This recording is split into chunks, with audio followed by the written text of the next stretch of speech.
feel like doing this. Cut it.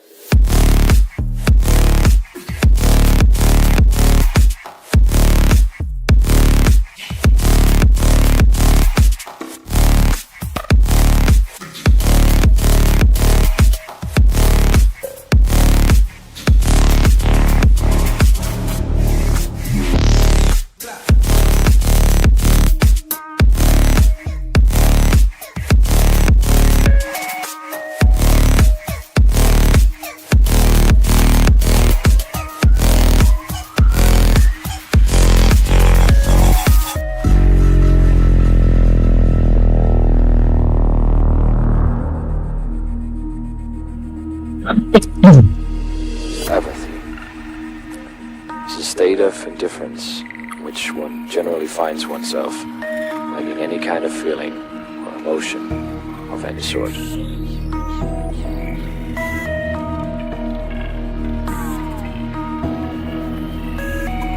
A person may lose interest in activities they would otherwise find pleasurable and experience a general lack of motivation.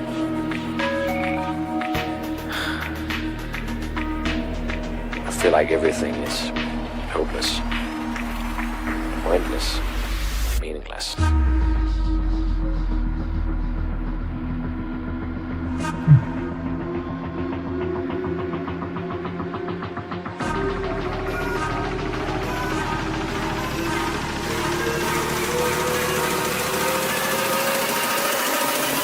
I feel like everything is meaningless. Maybe I'm overthinking it.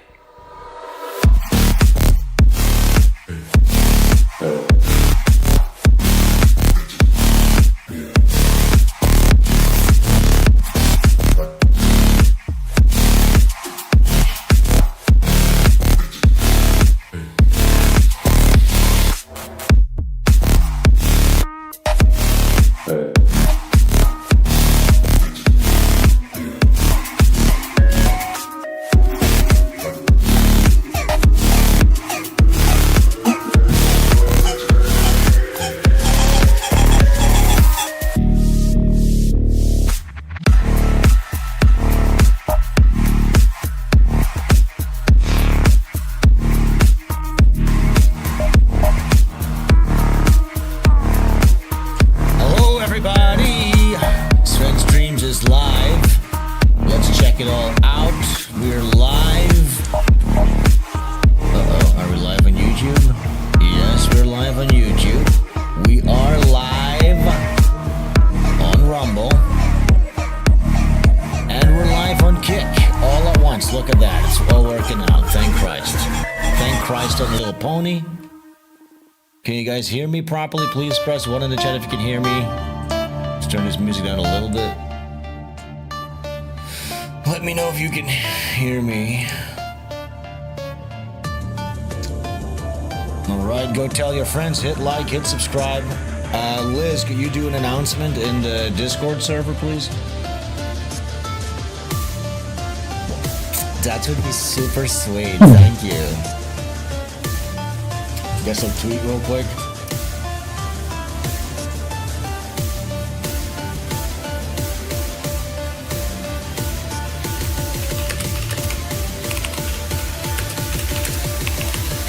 Downfall.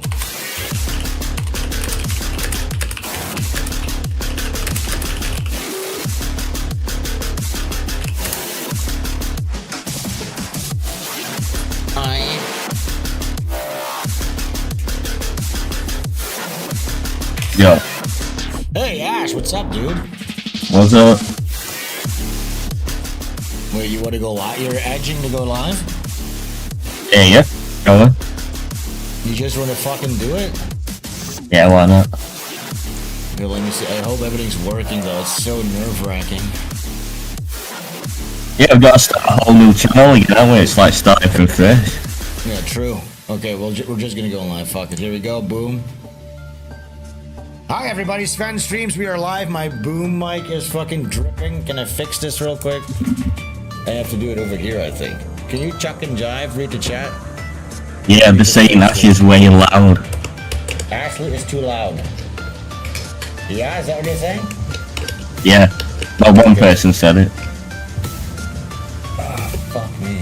Hopefully this will fuck it. Alright, it'll be fine. RT says. Yeah, okay, yeah, Ashley's clipping. Talk a little bit. RT says Ash is edging live on stream. Yeah, so the entire stream I'm just gonna be right on the edge of climate. You're way too loud for some fucking reason. I'll take this down a little bit. Talk a bit for me. Test. Volume test. Yeah, I thought this should be a little better. Let me turn the fucking music off. Okay, this should be good. Let's see. Ashley Butterfield, talk to me, please. How are you doing? How have you been? You just woke up. It's very late over there, I guess. Yeah, I am. Just woke up though. Just stayed awake today. It's about 12 o'clock or something, I think. Yeah, I also stayed up for hours and hours and hours. I'm exhausted. I already finished my coffee. This one's already gone. Then I finished almost a whole jug of green tea. So I was like, you know what? 1 minute before the stream, fuck it. I'm just gonna get a couple of beers. It's fucking Friday anyways, right? Yeah, exactly. You're allowed on Fridays. Right? You're allowed on Fridays. Usually, I mean, that's basically common sense at this point. Everybody knows that. Yeah. So yeah, you weren't around for the big cancellation event, huh? No, I want to know what it is you actually. Obviously, you can't show it again, but what was it you put up on screen? Well, first of all, is everything okay? Is the audio fine, guys? Ashley sounds fine. I sound fine. Everything's good. Everything's cool. We're all cool. Everything's good. Ones in the chat, please, if everything's good. Twos in the chat if it needs some refinement. Look, I fixed the thing too, by the way, where the Rumble chat, I don't have to fucking click it all the time, so that's now picking up too. Our Rumble N-words, there's still a little bit of a debate, I feel, within our listener base, whether or not they need to be on YouTube or on Rumble. We also have Kick, and if this works out with too much hitches for the next couple of weeks, I might also try to simulcast to X as well. Fuck it. Yeah, I'd say if you feel comfortable on Rumble, then yeah, head over there because it's probably safer than YouTube. Because some odd stuff happened to this channel too. We were getting striked on this channel too, so that's not good on the YouTube channel. But I talked to Jesse PS a little bit. He has got a lot of these tactics down because he's been fucked with plenty of times on YouTube as well. Yeah. So, look, you got to use YouTube. Everybody has YouTube. It's a pre-installed app on every fucking phone. So we'll just keep making new YouTube channels. But that's why I think just go to Rumble, honestly. Yeah. You if you want to guarantee the stream will stay up, Rumble's probably the best bet, isn't it? Yeah, Rumble is the best bet. Yeah, last time we were streaming, something weird happened where it got the stream in half. We went down for a little bit, and then everybody migrated quickly to Rumble. So we definitely need to multi-stream 100%. But yeah, so what happened was this. I was discussing the exploitation of the porno industry and how a rabbi owns Pornhub and all that stuff. Just some facts you felt like sharing with the audience. Yeah, just some facts. This was like a discussion I was having with Ethan Van Sciver about right-wing Puritanism, this new Puritanism that seems to be popping its head in the right-wing conservatards. They don't like big titties in video games. They don't like sexy women in comic books. Yeah, that was the discussion. And then where Ethan Van Sciver and I deferred was the fact that he was pro-porno, I was anti-porno. So I was kind of making my case there, you know what I'm saying? And I showed a thumbnail of Lana Rhodes drinking a fat, hot bowl of piss. Just as a little example of how... Is tits even out in that picture? I can't remember the picture, but... No, it's not. But you do see a guy semi-off-screen taking a fat piss in her face. But he's holding his cock. His cock is covered entirely by his hand, but you do see a ball sack. Maybe they could get you on the balls, but you could argue that maybe that's just like lemonade or something. Look, here's the thing. I looked into this. I had to do the YouTube re-education camp. I went over this all last stream, by the way, because somebody had some problems with my philosophy. They said I was coping because I did show porn on screen, which that's not the case. Okay, it's all about the context. You can show. Look, there's even things like you can show like terrorist recruitment videos. You can show all this type of shit as long as you're like doing commentary over it. The whole point for the sexual. What's it called even? Like that strike, the prohibition of sex and porn and shit like that is that you're not gonna upload actual pornos to YouTube, okay, or to prevent game streamers from being with their tits out and fingering their pussies. That's what it's for, okay? Yeah, no one's gonna be like jacking off to SvenStreams, are they? Yeah, so I would look, if you're arguing that I was showing porn just so we all could sit here and jack off because we think it's so hot and we were so fucking horny, yes, that would have been a cause for deletion on those grounds. But I was not. I was actually talking about how porn was bad. You know what I'm saying? Yeah, it's funny. Look, it's funny because I was pulling up all the top porno actresses. They've all started like these programs to teach young women not to get into porn. And as a response, they're porno handlers. We all know what type of guys those are. that mafia cabal. They started because what they want is naively so. They want all the porn and all the disgusting shit they've done, all their sins of the past to be erased off the internet, all the mandingo stuff they've done. You know what I'm saying? They want it all removed because now they want to have kids and they want to move on with their lives. Well, okay, I understand how crazy that is, but then their old producers, those type of guys, they actually were like, fuck you, and they're releasing old unedited stuff. Like they're actually adding fuel to the fire. They're making it even worse. What, just to piss off these women? Yeah, they're like, oh yeah, you want to get out from under our fingers? Here's you eating a black man's asshole unedited with bad lighting. We're really you thought you could trust people in the porn industry and then just let you down like that. You know what's funny? Because something similar is happening now with Kanye West. They're one of these guys, right? It's called a Hollywood fixer. Do I have this? Fuck, I might not have it pulled up.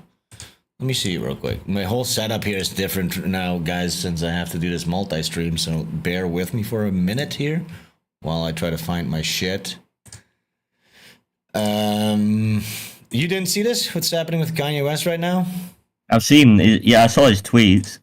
Yeah, well, yeah, that shit, but look, they're doing this now. This happened today, so Kevin Blood, he says, hey, yay. Remember that sex tape I helped take off the market for you in 2012 with that hooker in Vegas? Yeah, this Jew, he's saying it, not me, didn't forget about what a horrible performance that small penis you had high on MDMA.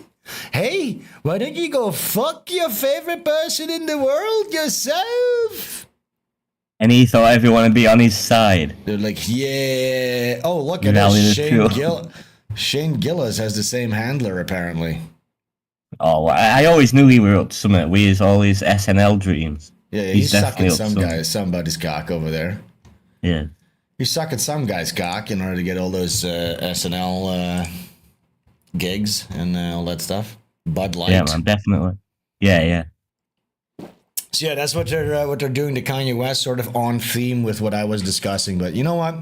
We're dropping the topic. Good luck, porn industry. It's not a hill I'm gonna die on. Have fun sucking cocks out there, mandingoing it up. You know what I'm saying? Have fun. Yeah, who gives a shit? Fuck you.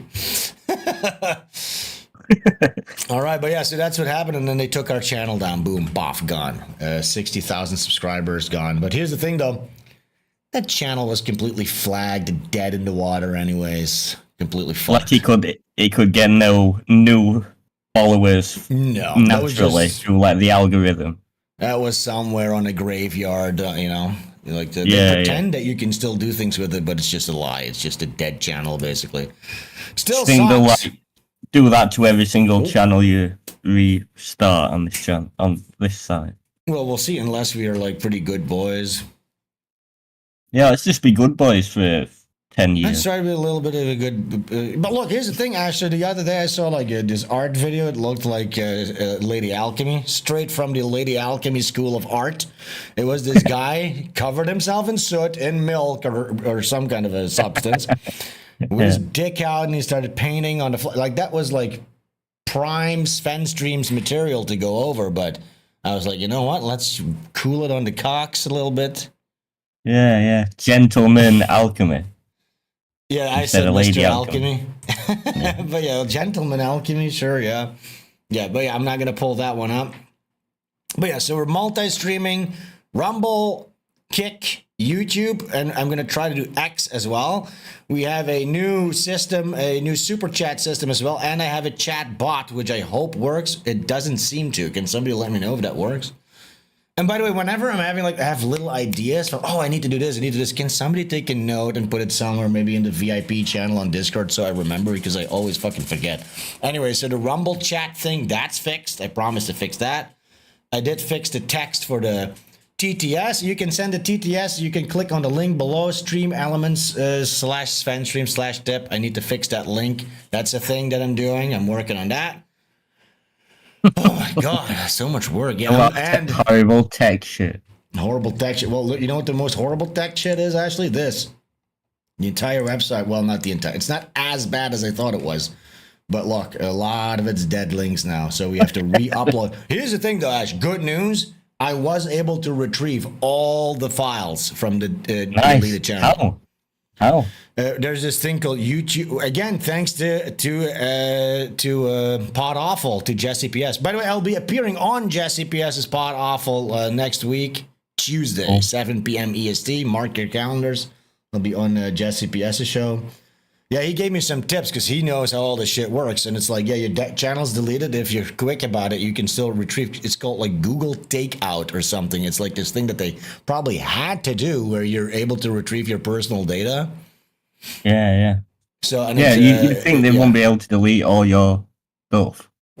They will. They will delete it, but you know, right now at this point, I was still able to get it all out. So, but the problem is this: it's not in order. All the titles are off. It's one giant heap of chaos. So I don't even know how the fuck to start with this. I need to figure it out. I was thinking about letting my wife do it, but by the time that I teach her how to upload all this stuff to servers and all this shit, I might as well just do it myself, probably. And here's the thing: if you fuck up the order of these things one time, everything's going to be out of order. So it's just such a fucking hassle. But look, there's some look. Basically, ever since I moved to Bali, that's where I properly stopped cataloging everything. And we stopped doing the multi-stream because, of course, in Bali, they block Rumble and shit like that. Do they? Yeah, because of, I don't know why, but so it's not completely disaster, like that everything's gone, but yeah, a lot of it's gone, and we have to go through the whole fucking thing to get it fixed. But yeah, so that's going to be a whole new project that I'm going to have to be working on. God damn it, I don't even have time for this. Yeah, it sounds like hell on earth doing all that, especially all your other yes, gigs. It does. It's going to be a daytime job for months, basically, to fix all this.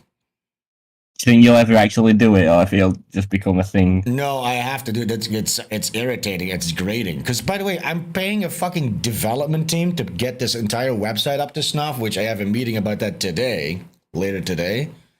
Yeah.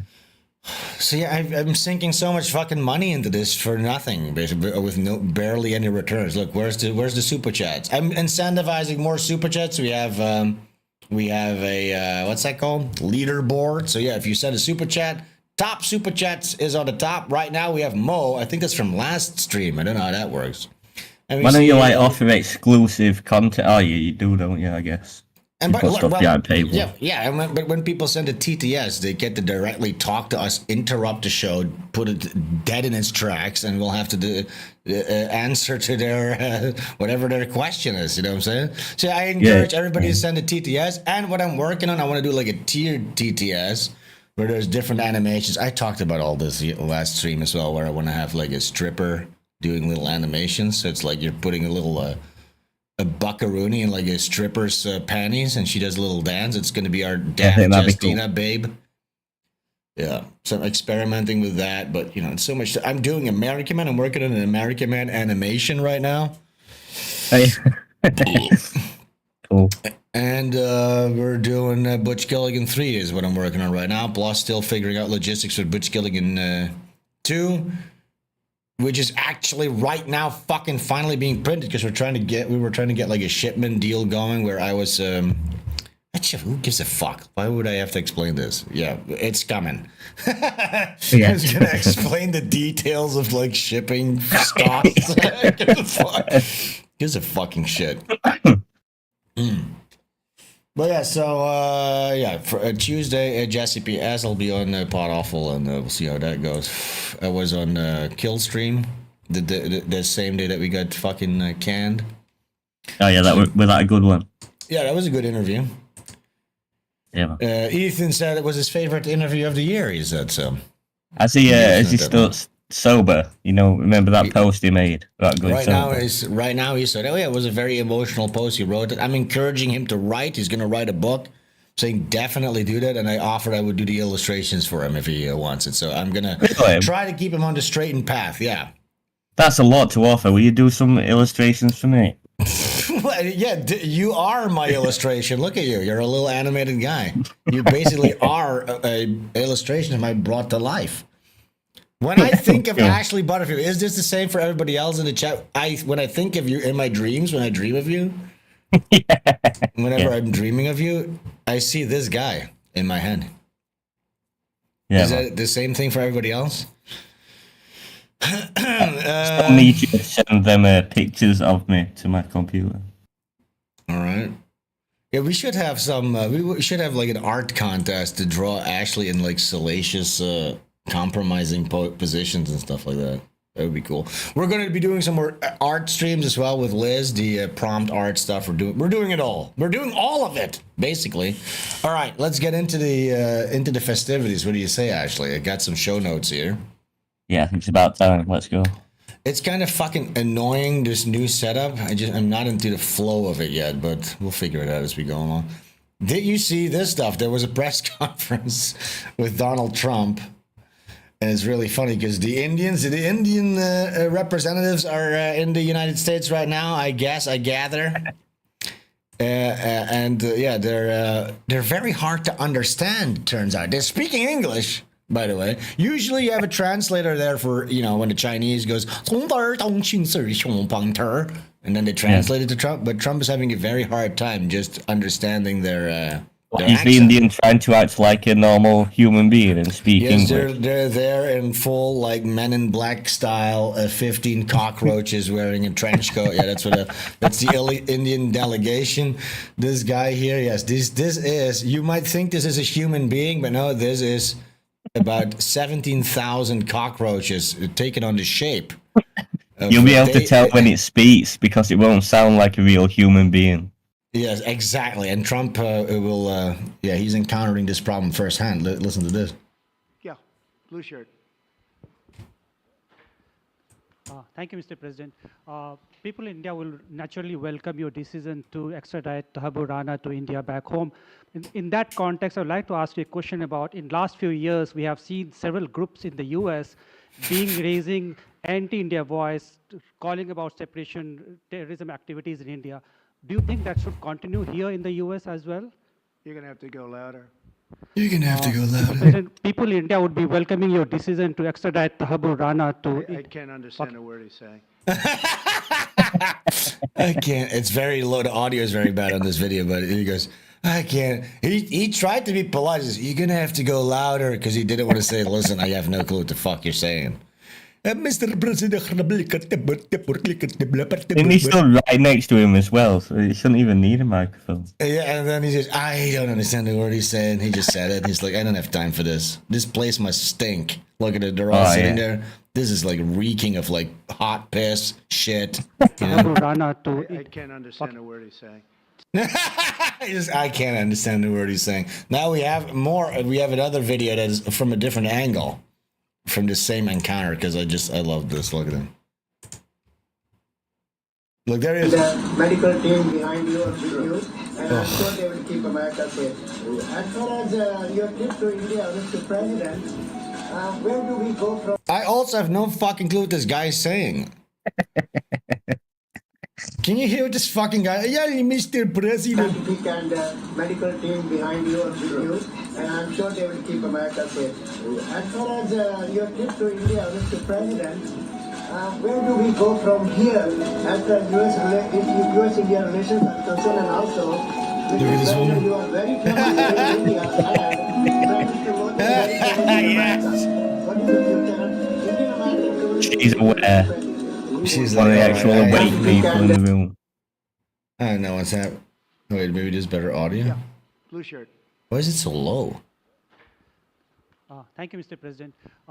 People in India will naturally welcome your shit clip, I decision guess. to extradite Look, Tahaboor I just Rana want to to- revel in some of the Indian L's, you know what I'm saying? Whenever Yeah, there's an me too. Indian L, we need to highlight it and just really just kind of simmer in it, you know what I'm saying? Yeah, just remind people what we're actually dealing with when we're Yeah. living amongst them. Let me get a beer real quick. I have it right here next to my desk. Are you having any brewskis, Ashley, since it's Friday and all? You know what I'm saying? Yeah, I've had a lot, to be honest, mate. I'm just trying to keep it as sober sounding as I can, but yeah, I've had a lot. Wait, you sound completely sober. How many did you have? 2, 4. I'm on my 7th one. Nice. Hey, post everybody. It's Friday party time. Let's watch some Indian people. You definitely got to be pissed at 12 o'clock on a Friday. Yeah, I mean, what else? What are you doing? You know that right after this, I have a massage appointment because my fucking shoulder is fucked. Oh, that would be nice, that. I'm gonna be drunk as fuck on the massage table. I've never done that. Do they do before. that thing where they like stand on you, little Chinese women They do standing on your have back? that here, but I did that the first time I came to Bali. I did one of those super traditional ones where they just stand on you, and the whole room, they were giggling, they were laughing, they were being so rough. They were being so rough, and then the day after, so look, in the moment, right after, I was like, oh my God, look at this, and fucking this rules, right? But then I got back to the hotel room, I went to bed, I woke up, and I get up to take a piss, and I couldn't breathe. I was like, what's happening? I didn't put two and two together, but yeah, they fucking completely bruised every single muscle in between my rib cage. I basically had like a bruised rib cage, and I couldn't, the only when I laid down, was it like a pain relief where I could breathe? So it's like my back muscles. Whenever my lungs would expand and my rib cage in the back expanded, it was like a horrific pain. You two said they were all giggling while they did it, like it weren't a Yes. professional Yeah, they were person just like, doing it. yeah, you're going into some kind of a back alley thing, and that's the thing that you figure out. So now I found. Look, I've had like 1,000 massages here at this point, you know what I'm saying? And you go to certain places are too soft. You know, the woman that's massaging you should be doing it all day long. She's not really putting her oomph into it. But now I found a place. There's this fat woman that I go to. She's burly. She's husky. She fucks me up, but not too much. Yeah, she really, and you can see her like she puts her feet against the fuck, and she really is really rough. But that's not too rough where I'm like bruised and like have to go to the hospital rough, but pretty rough though. But it really, dude, it's so much better to be able to do that because when I was back in the Netherlands, actually in my town, because again, Indonesia used to be a Dutch colony, so we have a lot of Indonesian massage places in the Netherlands as well. But in the Netherlands, in my town, you had traditional Balinese massage, and you paid 90 euros for 30 minutes. Okay, so it's almost $100 for a 30-minute Balinese massage. Here it's $5, and it's better. Holy you know what I'm shit. saying? Yeah, it's like the proper people doing it. Yeah, it's $5 buckaroonies for like 30 minutes. Cool, man. Is it like a massive business over there? Like everyone There's gets one spas done? everywhere, but of course, it's like some of them are shit, some of them are really good, you know. But you kind of want to find one that's pretty cheap, but also good. And I found the perfect one now, so I've gone to that same place probably like 10 times so far, and it really helps my fucking shoulder a lot. You know what I'm saying? Because I'm sitting here drawing all day long. I mean, I think I talked about that too last stream about my drawing position tips. Okay, let's listen to this guy's L one more time. In that context, I would like to ask you a question about in last few years. By the way, if you we want have us to seen really several groups hear in what the you have US to say in the chat, send a being raising TTS. Click the link anti-India below. voice, calling about separation, terrorism activities in India. Do you think that should continue here in the US as well? This guy sucks. Go louder. Mr. President, people in India would be welcoming your decision to extradite Tahaboor Rana Decision? to I can't understand a word he's saying. Okay, good. I can't understand a word he's saying. You know what? When This- Trump got elected, I did feel like a wave of relief coming over me. I did feel like it were going to be bad if it were Kamala. So it'd be a horrible 4 or 8 Yeah, years. but maybe that would have, you know what I'm saying? Like, I don't think Kamala would have literally fern gullied the Gaza Strip where we're there. Do you, do you even know what the fuck is happening, Ashley? Where? Do you know the cliche like the movie Fern Gully, where it's like the big evil corporation, they want to build a highway or a casino, this story trope through the indigenous town. That's literally what they're gonna do. They're gonna take Gaza. They're gonna take they're just gonna take their homeland. They've genocided as many people as they could, shot as many little kids as cocks off as they could. Now they're gonna pick up the scraps. Americans. So okay, look, based. We got rid of DEI and LGBTQ in the military, right? So yeah, we got rid of all those people. So now recruitment is up. All the white guys, they are reinvigorated so that now they can go to Gaza and clean up Israel's mess. Then once all the white American people have cleaned up the fucking garbage over there, they're going to create a smart city. And what they're going to do is send all these displaced Palestinians to me and to you and to America, yes, which is the ultimate betrayal. Yeah, they're going to be sent everywhere. They're going to be displaced. And what people are, this is like an angry hornet's nest. They've been, their homeland has been forcibly taken over the course of like 100 years or like 90 years. And they will blame anyone with white skin because they're low IQ and that's what they do. Yeah, that's what's going to happen. So it's just going to be one big, giant fucking disaster. It's going to be worse than Iraq, all that shit. Obviously, yeah, but they don't care. They're going to create a nice smart city. It's going to be like but I was talking about this. I didn't get into it. Maybe we can get into this then at the end of this stream. I have the link because I'm starting to see a trend here with these smart cities because they have a plan. I've been hearing about this for years. One of the inspirations for Butch Killigan was the tri-state city idea that they have. They want to make the Netherlands, Belgium, and a part of Germany into like a big mega city, basically. That's a plan that's been going on. That is why they've been taking the farmers' land in the Netherlands. You see all the farmers' protests. Remember that shit? Yeah. So yeah, like all around that part you showed me where they all join up at that part. They're going to take that bit and turn it into a horrible. They demonize farmers, first of all, because they are like polluting the environment, which is like, it's topsy-turvy. It's like if you have one class of people that cares the most and knows the most about the environment, it's farmers. You know what I'm saying? They've demonized them because they are responsible. Tipped $10. Mumbai's the greatest, the best even. They only poop the slinkiest turds, the longest logs. Go Israel. Thank you so much for the super chat leak. There's Mumbai is the greatest. Yeah, big time. Anyways, so yeah, they're what was the point I was getting at just now? The farmers having open land the media demonizes the farmers for their CO2 emissions. Okay. So they make it seem like the earth is on fire. We're going to head for like a global catastrophe if we don't do anything right now about CO2 emissions. Even though, and then you have like the more right-wing parties, they ran the numbers and they go, if we actually got rid of all farmland right now, we would have a 0.0017 CO2 reduction on a global scale. It's nothing. There's no point to this. This is a lie. But this is the problem with the right wing. They don't understand that facts or feelings do not care about your facts. Okay, that runs both ways. You know, Ben Shapiro, facts don't care about your feelings. Well, feelings don't care about your facts. All right. So you can come with your charts that shows that it's all bullshit, but you need to make a movie about it. You don't have Hollywood to show how big of a bullshit it is. You don't have a whole media apparatus that's like propagandizing people into thinking that we're heading for some kind of a global disaster based on a complete fucking lie. All right. Exactly.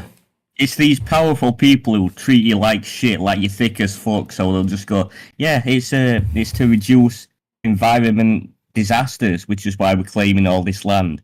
And there is many people who will just go along with it because you believe in these overlords. They would put a bureaucratic garbage on top of like suffocatingly so, and then they would give farmers a buyout options like, listen, either you're gonna get fucked up the ass by us into infinity with rules upon rules and regulation upon regulation, we're gonna make your life a miserable hell, or you know what, you can get a pretty decent buyout for the land. And a lot of farmers fell for this. And then you had the right-wing farmers party in the Netherlands are like, don't fall for this. It's like this big huge battle. It's still going on to this day, okay? But needless to say, a lot of farmland has been bought up by the government. Now, why are they doing this? Because they need the land to build big skyscrapers for Indians to come in, for the international community. Yeah, for the Gaza Strip, for refugee centers for the Gaza Strip people. And they're going to build a tri-state city. Now, we should really watch this video, but it's like a longer video. We'll save that for the end. But we should watch this because they lay it out. And it's so interesting because if you see, they lay out the benefits of this smart city. And all the benefits go back to sustainability and how it's good for the environment. But the whole premise is a lie. You know what I'm saying? So it's like this whole idea is garbage. It's just nonsense. You just want to build big, giant, dystopian mega cities like in Butch Killigan. And they'll tell you that by living in the dystopia they've created, that you are a great person. Yeah, and that you are contributing to something amazing. Yeah, and they invented CO2. It's like the perfect thing to be able to tax and do like total control because it's like all encompassing. Okay, every plant eats it, every human exudes it. So yeah, it's like this thing where it's basically a tax on your breathing. Like if you breathe too much, you exist too much, you live long enough, you know, you're consuming and you're excreting things, you deserve to be taxed for that, okay? And if you do it too much, you know, they're going to put a cap on it. You will own nothing. You'll be happy. You know what I'm saying? That whole thing. It all has to do with that global warming, climate change, fucking nonsense. And they all just, and look, the same thing is going to happen in the Ukraine. The reason Ukraine is happening, they've genocided themselves in a bid for like independence or whatever the Ukrainian people think they're doing. But under the line, all men are dead. There's nobody there anymore. So yeah, that's prime smart city Israeli real estate. You know, Israeli bankers are going to buy up that land. Yeah, it's going to be a nice, beautiful, smart vacation settlement. So do you feel like the people, whoever is behind it, just whipped up the Ukrainians to hate Russians and go die? Yeah, that's definitely like this false narrative, and the end point is that you're gonna have you don't have the people, because there is this whole theory, and I don't know too much about it, but like the original homeland for like Ashkenazis is around that Ukrainian area. What is it called again? That river there. You know, at the turn of the century, they all moved from there to America and other parts in Europe. So they kind of want to get that as like a backup real estate area, like for vacation homes. So they'll live in Israel and then holiday in Ukraine. Yeah, like a nice little area in Ukraine. And destruction is over. That's very nice. Just a quick little genocide. You know, quick little genocide here, quick little genocide there. Yeah, let's watch this video real quick because this is just. Say about the Bangladesh issue, because we saw and it's evident it's going to be how the deep state of Israel and Ukraine that's white. Sorry for speaking over this. No, go ahead. It's going to be Israel and Ukraine that's white, and then the rest of the world's going to be India, and that's the way the Jews want it. Yeah. Yes, that's what's going to happen. India is like exponentially exploding. It's just literally like lemmings spilling over. You know what I'm saying? Look, the funny part is India worships Jews, don't they? They fucking love them like more than anybody else. They do. The funny thing is this: like even such a small thing as in Bali right now, they did for the first time in history there was a direct flight from India to Bali, and immediately you start seeing all the problems. Were you on stream actually when we went over those videos? I don't think so, no. With like, I showed a bunch of it. My wife was cataloging those videos, which like Indian people misbehaving in Bali. Like, I did see them ones. Yeah, you wife. Yeah, like they're stealing everything that's bolted to the floor from like hotel rooms. They're like putting the wrong cheap gas on that view, ruining that view for everyone. That horrible Indian. Yes, like man. that. Like, by the way, when I was in Kuala Lumpur, and I guess Indians have a history with Kuala Lumpur, or Malaysia, or something. But yeah, look, I understand it sounds racist, but I don't give a shit. They ruined it. The Indians ruined Malaysia for me because there's a lot of awesome shit there. It's like this big metropolis, awesome buildings, architecture, even art, pretty cool art scene and shit like that. But every time you want to Because take you're a going picture, from these spectacular views, these amazing works of art, the beauty of it, to looking at the most disgusting creatures on earth walking around in horrible clothes. it's like these Romani bum, like hobo bum people camping out everywhere, you know. But they're not. They're not even poor. It's just that's just the way these people are. It's just their culture. They're walking around in rags. They think it looks good. They have like weird little curry dots on their head. Yeah, look at this guy here sat next to Trump. Look what he's wearing. Like a fucking napkin on his lap.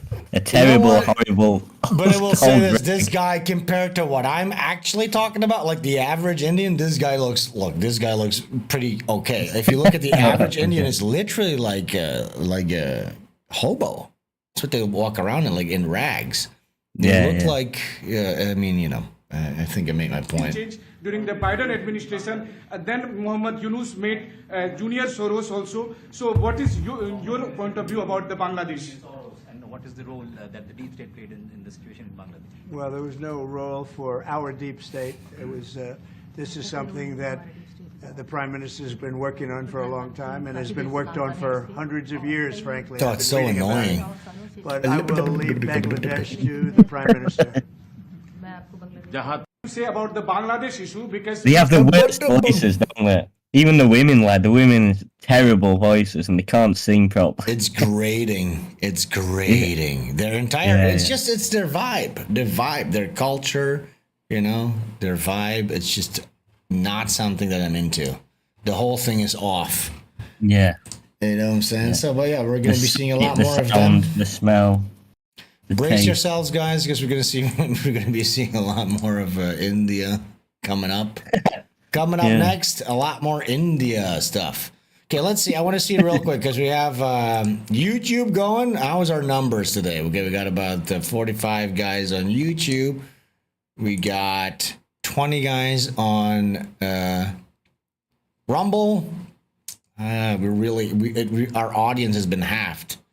And we had 3 people on Kick, but now it's gone down to 0. That's shame that we were getting decent numbers at one point. We were getting like 125, between 125, 150 live viewers, which is that's my sweet spot. That's all we need. But yeah, we are just our audience. That's all we've ever asked for. The audience has been cut in half. So yeah, guys, please go hit that like button and the bell notification. Also, you have to say it, and you guys have to do it. Nobody does it. Here's the thing. Here's the problem with trying to do something like that, because these sentences, hit like, subscribe, and smash that bell button.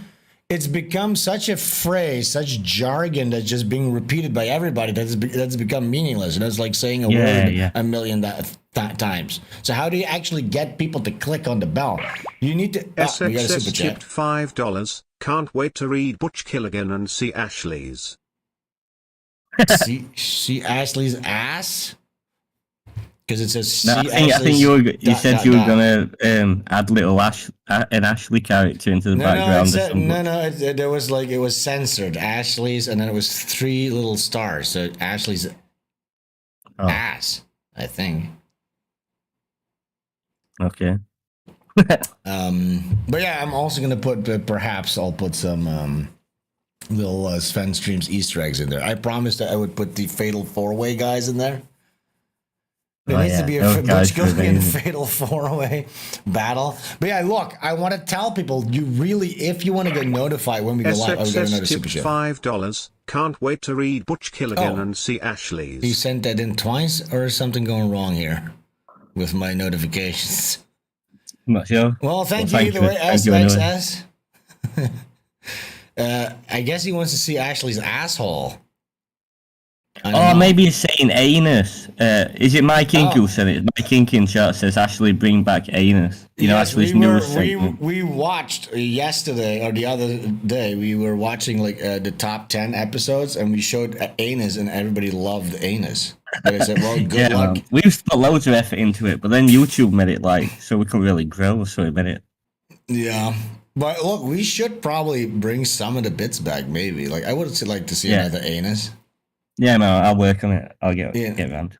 We should have an anus. Like, that was like our news, Ashley's news update segment. That's what it is. Yeah, that was it. Yeah. People love that one. So, you know, we should probably bring that one back. But I want to get people to hit the bell notification. How do we get people to do this? You just need to click it once. You know what I'm saying? Because every time you look at your metrics, it's like only 3% of your audience actually has clicked the notification button. And yeah, from now on, we really actually need to rebuild. And the only way to do that, because the algorithm's not going to be a friend of ours. Plus, now with the multi-stream, which we have to do, I'm convinced of that, you're sort of like spreading the audience onto different fucking platforms. You know what I'm saying? Yeah, definitely. See, because we cannot focus on YouTube alone. So I would suggest the least likely platform to throw us off is Rumble. Now, other people are saying Odyssey, but dude, at that point, imagine if I'm I mean, we might have just scrapped Kick. Maybe. Yeah, if you're on Odyssey, you just feel like you're a bit like so cheap, don't you? Like, you just gonna Rumble. You're performing a play in your own back garden, like it don't really count. Well, look, here's the thing, though. Here's the thing. Like guys like Blackpilled, like Devin Stack, and Adam Green, they use Odyssey as their main platform. Now, I vibe a little more with Rumble. I feel like the features are a little bit better. I feel like Rumble feels a little bit more professional, doesn't it? Yeah, that's what I think. That's what I feel. But then some people go, the numbers are fake on Rumble. Well, not on my channel. There's barely any numbers. You know what I'm saying? But yeah, look, here's the thing. We're resilient. We're just going to keep going. Because I remember at some point, we were doing really well on Rumble. We had like 125 people just watching through Rumble. You know what I'm saying? Plus the last video, the last stream we did, it had like 800 views on Rumble. It's not bad. That's cool. It had like, and the 2 parts on YouTube had like around 500. So that's not bad. Does Rumble have like an algorithm, same as YouTube, where it like recommends things? Well, yeah, at least, except it's not as gay. Yeah, cool. Maybe we're in the algorithm a bit. Maybe. Let's hope so. We're just going to keep pushing Rumble. Maybe. But here's the thing. If I add Odyssey and then I add X, like, what are we doing here? It's just going to be... You're just going to spread yourself. The good thing about YouTube is, like you were saying, you have it on your phone. Some people are just on YouTube looking to see what's on. And then they go, oh, Sven's live. Maybe I'll watch for a bit. Yeah, but I don't even think that on Rumble. But here's the thing. I don't look. So usually the way it works. So for instance, I was talking to somebody who knows how the X algorithm works. So for instance, America Man, right? The comic I'm doing, that's doing amazingly well. Like within 1 month, we're close to 5,000 subscribers, which is fucking crazy. You know what I'm saying? Cool. Yeah. And they're saying the algorithm, the first month even, it's doing super well, but it says it's not even at its full potential because when you start first feeding the algorithm, you need to keep feeding it, first of all. If you stop, it sort of resets. Because what it wants is it wants you to keep the fire burning, right? It wants you to keep activating it with like regular content. Then it looks at who is engaging with the content, all the expressions, all that shit. And then from that, the algorithm learns, okay, these are the people that like his content. And then they know who to push it to. You know what I'm saying? Yeah. So it always takes about a month for an algorithm even to get activated. So that's one thing, or maybe even 2 months probably. But in case of us, because we're so edgy and crazy, you know what I'm saying? It needs to be grassroots. So you need your frog icon people to retweet, repost, and everybody needs to hit the bell. You really need to push that because otherwise we're just going to be fucked because there's no natural growth. It all has to be forcefully done. You know what I'm saying? Yeah, we need all the frog icon guys. Yes, we need the groypers. We need all the crazy right-wing psychopaths, race realists. Yeah, before you kill yourself, guys, and shoot up a building, please share the link. Yeah, share the link, please. Put a link in the manifesto before you blow up a building. I'm sure you'll enjoy our bits, our insights on the culture. But yeah, that's the way it is. But look, maybe Rumble does it. I don't know. I hope everything's okay. Just look, here's what you need to understand for me. Clicking live on YouTube, then streaming to YouTube, there's like an ease to it. I'm like, okay, right, there's only one metric I have to look at. Right now, my screen here, there's like 3 fucking websites I'm streaming to. It's like 3 times as much things can go wrong. You know what I'm saying? So it just adds that little extra element of like stress, but it's just something that I need to get used to, I guess. You know what I'm saying? For the best in it. Yeah. All right. So here's a video, and the next video here. I don't know if you saw this one. I feel like we went over this one time before, but maybe it was something different. This is a video that's going viral right now. Hey, bartender. Have you seen this one, Ashley? No, I don't think so. So this is about like Mongoloid Down syndrome normalization. So we're going from the Indians to the Down syndromes. We have some black stuff in here, guys. It's all the classics. The whole gamut, all the classics. So this is some Down syndrome normalization, which, you know, it's just such a left-wing thing to try to normalize the abnormal inversion of like acceptance, hierarchies, and all that stuff. It's all present here, but on top of that, there's some very cringe millennial writing, where she goes like, "I fucking like." They made the poor Down syndrome girl swear and shit. Yeah, to show something like an impactful moment where you meant to feel something. Yeah, millennials really do not know how to write. It all comes from their own limited experience, and it's pathetic. It's like Nickelodeon's children's show writing. It's like they never moved on from that. Everything sounds like you were written for Nickelodeon. Yeah, and it's you know what I mean? Tumblr, all that type of shit, all that influence. Like really, yeah. This is very millennial coded, and what you're gonna see, it's like this again that nature over nurture argument, which left wing people, they always think that nurture takes precedent over nature. Because this person, poor little girl here. She had the short stick. She pulled the short straw when it came to the nature part of things. And I understand we need to do our best to take care of these people, all that stuff. But to think that we can elevate these people to the same standard as everybody else just through nurture is just delusional. You know what I'm saying? It's just ridiculous. And they would say, but that doesn't mean we can't try. But it's like, yes, that does mean we shouldn't try because it's a fruitless effort. Exactly, pushing water up an hill. Yeah, look at this. Hey, bartender. You assume that I cannot drink a margarita, so you don't serve me a margarita? So I don't drink a margarita. Your assumption becomes reality. And Winston tipped $10. Odyssey is good. It's pretty easy to use once you look up how to do it and do a bit of scroll reading. They're also making their own payment system soon that's outside of Stripe to ear censorship gay ops smear pieces from ADL and SPLC. All right. You know what? We might have to just do Odyssey as well. Maybe we'll just swap out Odyssey for Kick. Yeah, but I know. Is it like a tech guy here? Does it even eat up any of my resources? Do a multi-stream? Like how much of my resources are being... of my upload speed and like quality, like doesn't even fucking matter. Is it like you're know. doing three streams or one stream and 2 duplicates? You know what I mean?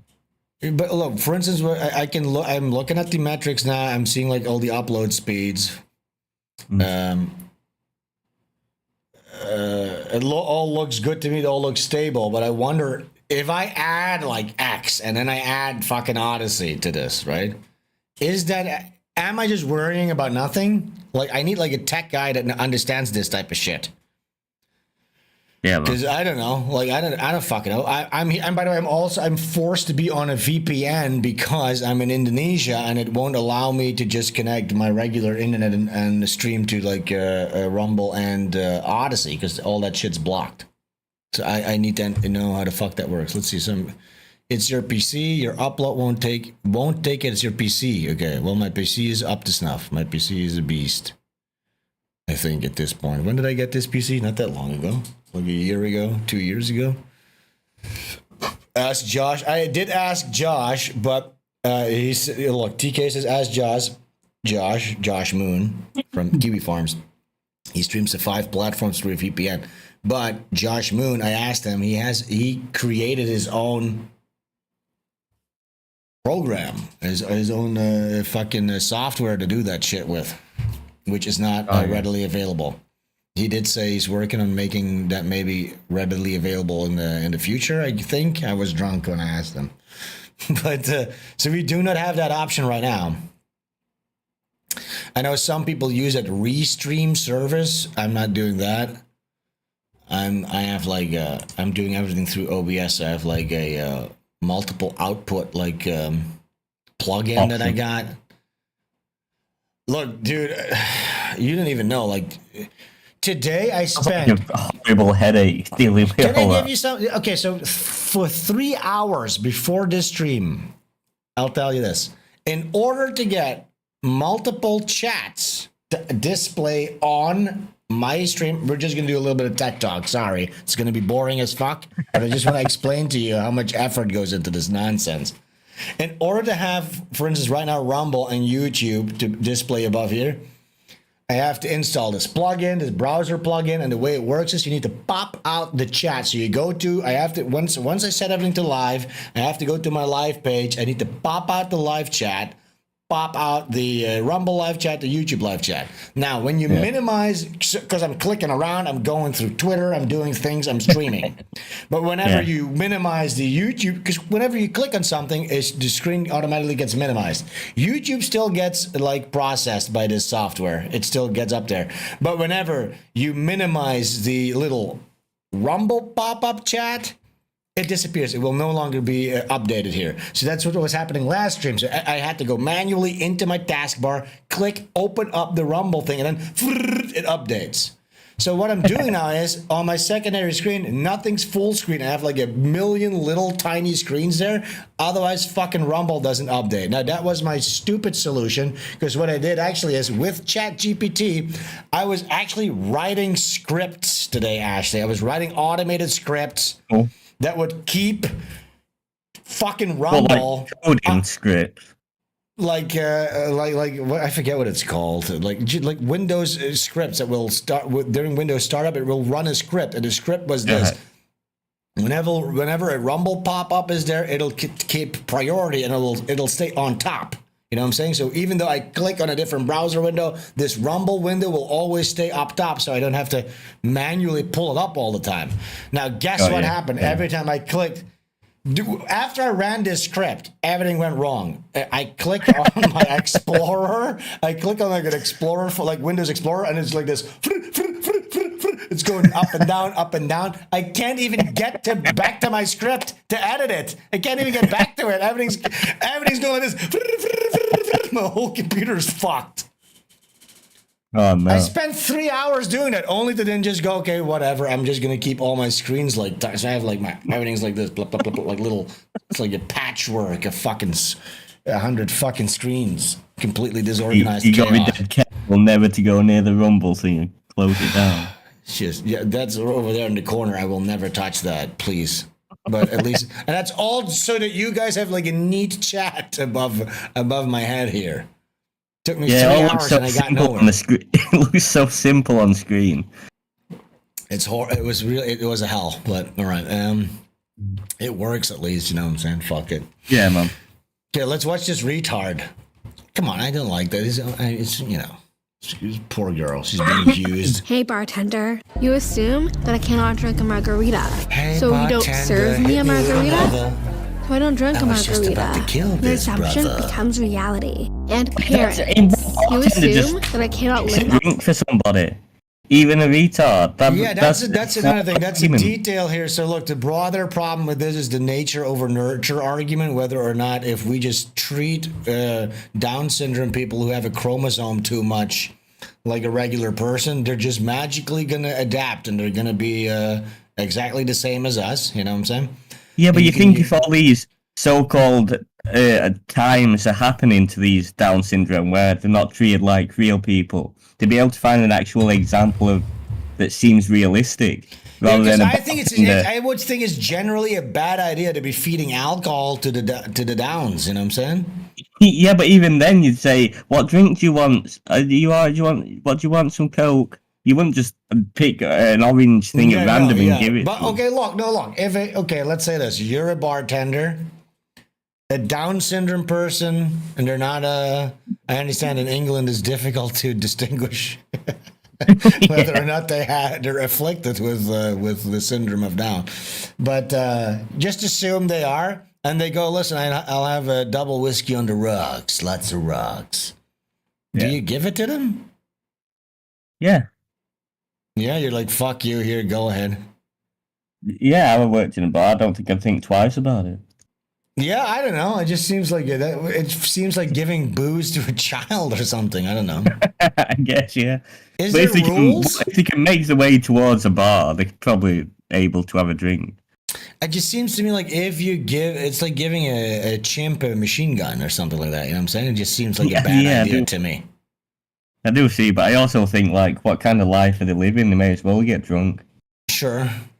But, you know, if I'm responsible for my bar, I don't know if I want to... First of all, yeah, so I'm thinking, listen, if I give this one retard a fucking a drink, all the retards are going to show up. Now I'm the retard bar. You know Winston tipped $5. Ghost Politics is able to multi-stream everywhere with no problems.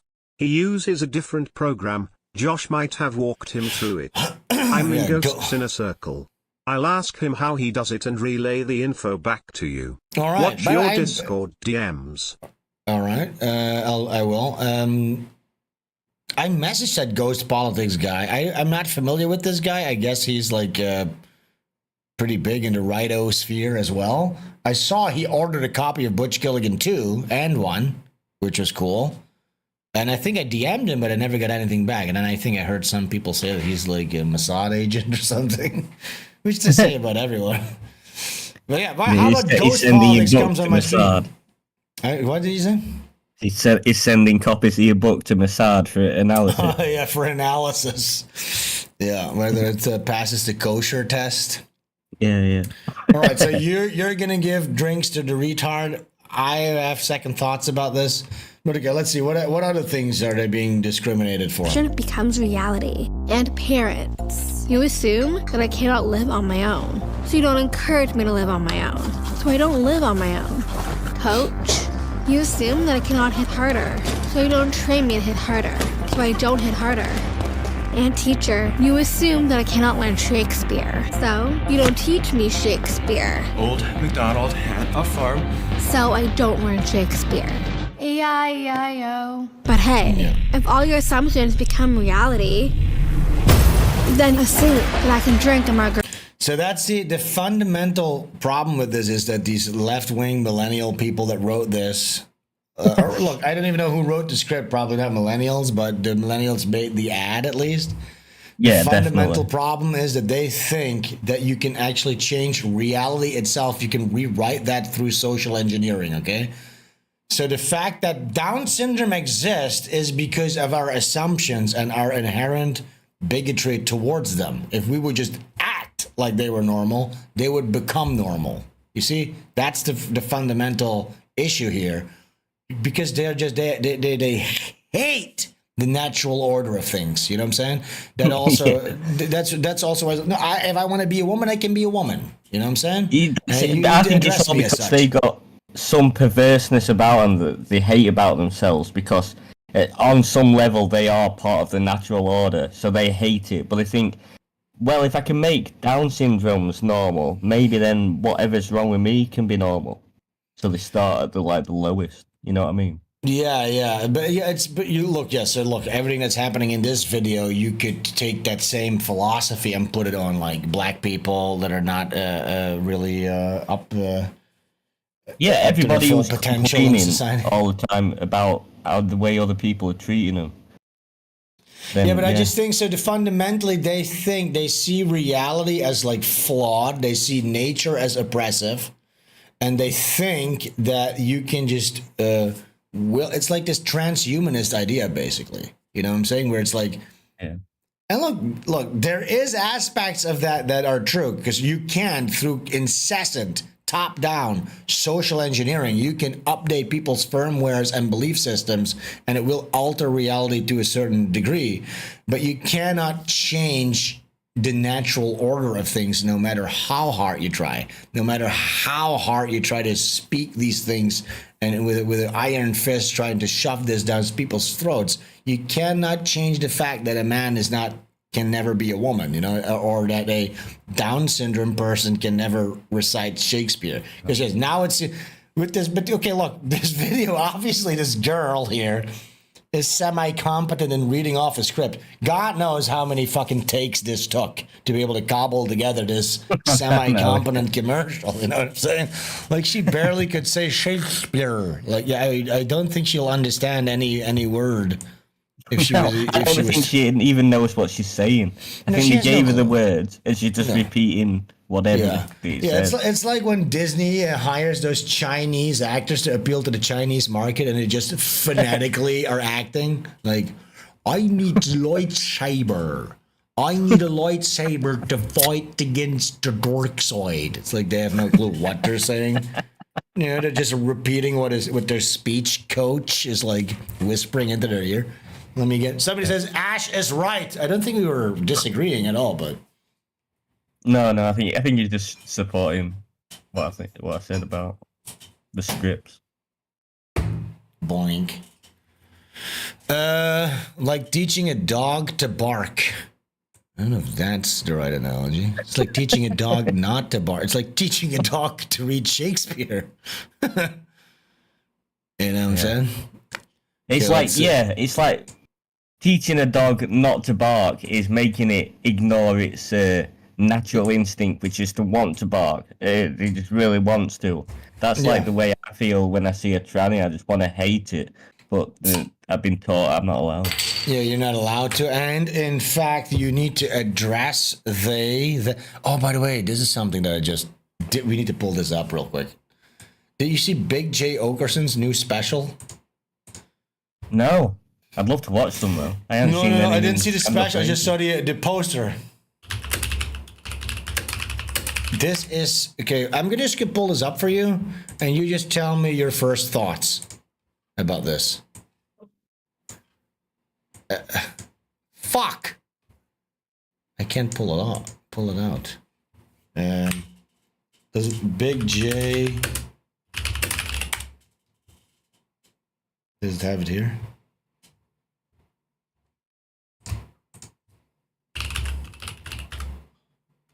Is this how you? Oh yeah, there he is. Okerson. Oh look, look at this. This is his new special. That's his special. Is he mocking it, or is he actually like leaning into it? No, I would assume he's mocking it, right? But this just goes to show you, to me, how absolutely irrelevant and off the mark comedy is in and of itself. Because here's the thing, dude. Since 2014, when Trayvon Martin died and all this LGBTQ wokeism crap went on like hyperdrive, right? And our culture has been in its grips for 10 years. And it's yet to be seen whether or not it's actually really dissipating right now. It sort of seems like it, right? But at the very least, there seems to be a huge tumble. DEI is being abolished. Transsexuals are being fired from the fucking military. In essence, did they start like to the point where I'm not making any American Man jokes about trannies anymore because it's done. It's over. We're done. And that's the moment Big J Okerson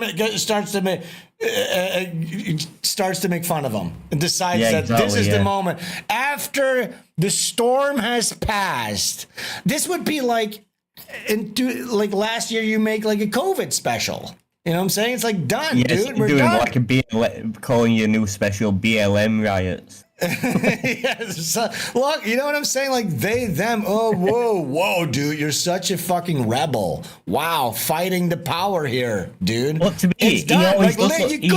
It couldn't have been the worst fucking moment to use this type of fucking veneer for your little comedy special because it's fucking done, retard. Like, but is he making fun of it? Because he is a bit of a them, they, isn't he? He does wear makeup and He is a bit of a Yeah, fucking, but yeah, I look, think he does look, suck the way dick, so maybe I understand what you're he's saying. like he but could be the- like a really interesting special about how like he's hiding his gay identity.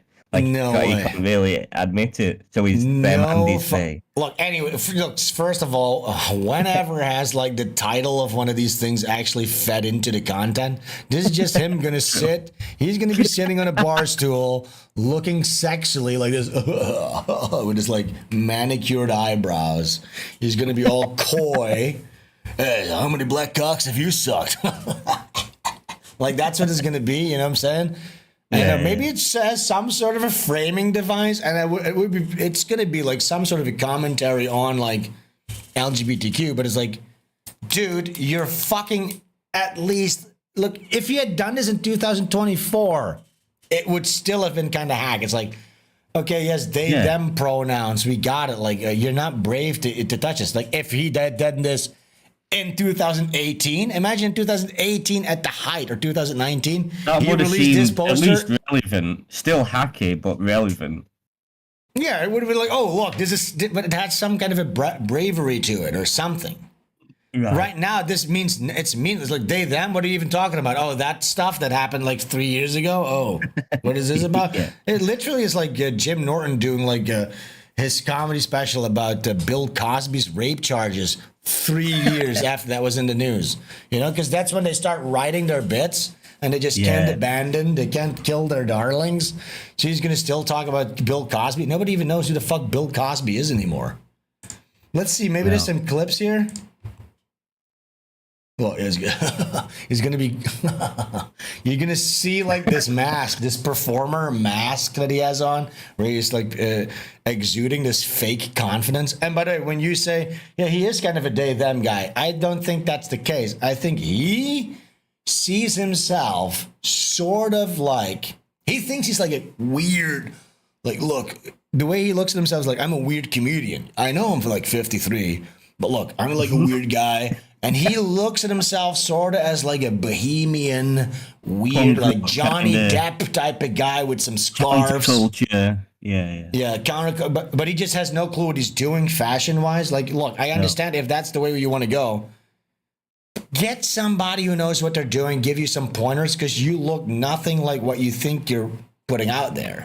There's a big discrepancy here. There's like a dissociative disorder here where you think you're coming across as cool, but you look completely foolish and clownish. He watches like that Chop Suey music video, and he thinks that's why he looks like one of them. Yeah, he thinks he look. Look, even like Static X or some gay ass new metal shit from back in the day, they have updated their look a little bit. You know what I'm saying? Like Korn, they wear like Adidas streetwear, but then they might have like 17 piercings in their face. Like there's weird hybrid. But this guy has no clue what the fuck he's doing. Okay, let's just say there's an interracial couple. This is gonna be hilarious stuff. Interracial couple, nice. Let me guess, this guy's cock is huge. What did your parents say when you brought this guy home? In bed. Okay, so what is going to be interracial couple? Nice. I bet your parents like it. Doesn't frown upon it. How's his cock? Oh, that type of shit. It's about cocks. Yeah. White guy, black woman, rare. Oh. What happened? Is this guy the lawyer that got your cousin out of jail? Damn, is this the first black woman you've been with? Oh, God. No? Shut up. What, do you own a Dunkin' Donuts or some shit? Where do you find them at? Isn't comedy just so fucking gay, dude? Like a guy sitting in a bar stool and you're going to sit there to indulge him in his narcissism? Yeah, just feeding his ego so that he can feel like he's something special. And he's going to sit there with his manicured eyebrows going, I truly believe that 95% of laughs in a comedy audience is just to avoid it being awkward. Yeah, it's like this awkward social contract that you enter into, and it's just like, yeah, you got to make some noise, otherwise you yourself feel uncomfortable in the silence. This guy's fucking all the bitches on night shift. Hey, notice the drive-thru's a little slow. He what? He brought you a gift on the first date? What was it? I hope it was... I remember one time listening to one of these comedy podcasts with Big J Okerson stuff on it, and they were saying that comics were pontificating about this. Look, honestly, and I don't want to discourage anybody from coming to comedy, obviously, but a comedy show really isn't like first date material. Because imagine you're bringing your date to a comedy show and you have like this cool, like charismatic, awesome guy making everybody laugh. Like, how are you gonna How are you going to compare it to the comedian? It's like, what the fuck are you talking about? I know, they got away with this way too long, comedians. They really, at least from like the start of Opie and Anthony to the death of it, they truly thought they were like the coolest, handsomest, rock and rollist people on earth. And what killed it is this: like they made themselves irrelevant by having zero. They didn't keep themselves relevant because their job is to sort of bark truth to power. I understand. You don't need to be George Carlin. That guy sucked cock. You have to be funny too, which he was not.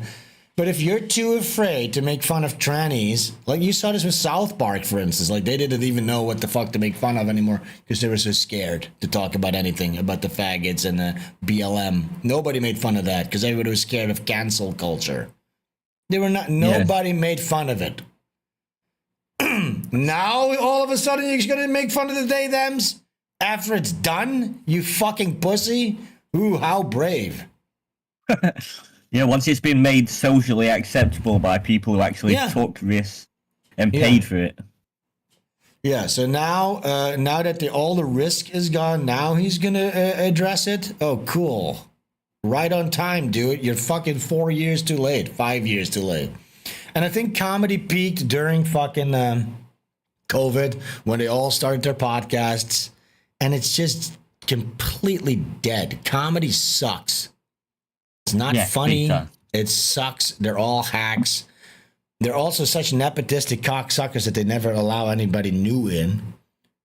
You know what I'm saying? They want to judge who gets to be part of the comedy elite, which is why he's just all Joe Rogan's friend. Yeah, and Joe Rogan is so lame, dude. Like, he doesn't even get jokes. No, I feel like Joe Rogan's one of the biggest mysteries of the world is how he's got so famous. Because what is his talent? He's not funny. He's not got any interesting thoughts. He hasn't got any good taste in anything. No, I guess. Look, if you got to be charitable, he's like a decent interviewer. You know what I'm saying? And it just he locked into it. It was right place, right time, right place, right time type of thing. Yeah, he was one of the first. But yeah, as a comedian, it's like look. And then he had like a network going because comedians are probably a good thing to have on your show to bring some levity. And then he decided, you know what? I'm a stoner guy who's like into Bigfoot. I'll have like some Bigfoot researchers on, and then sort of that blend, like he just kind of lucked into that whole fucking scene basically. But comedy in and of itself. Like, who's listening to comedy podcasts, listening to them talk about, like, the process, about how they went to the Funny Bone in Phoenix and how the flight was too long?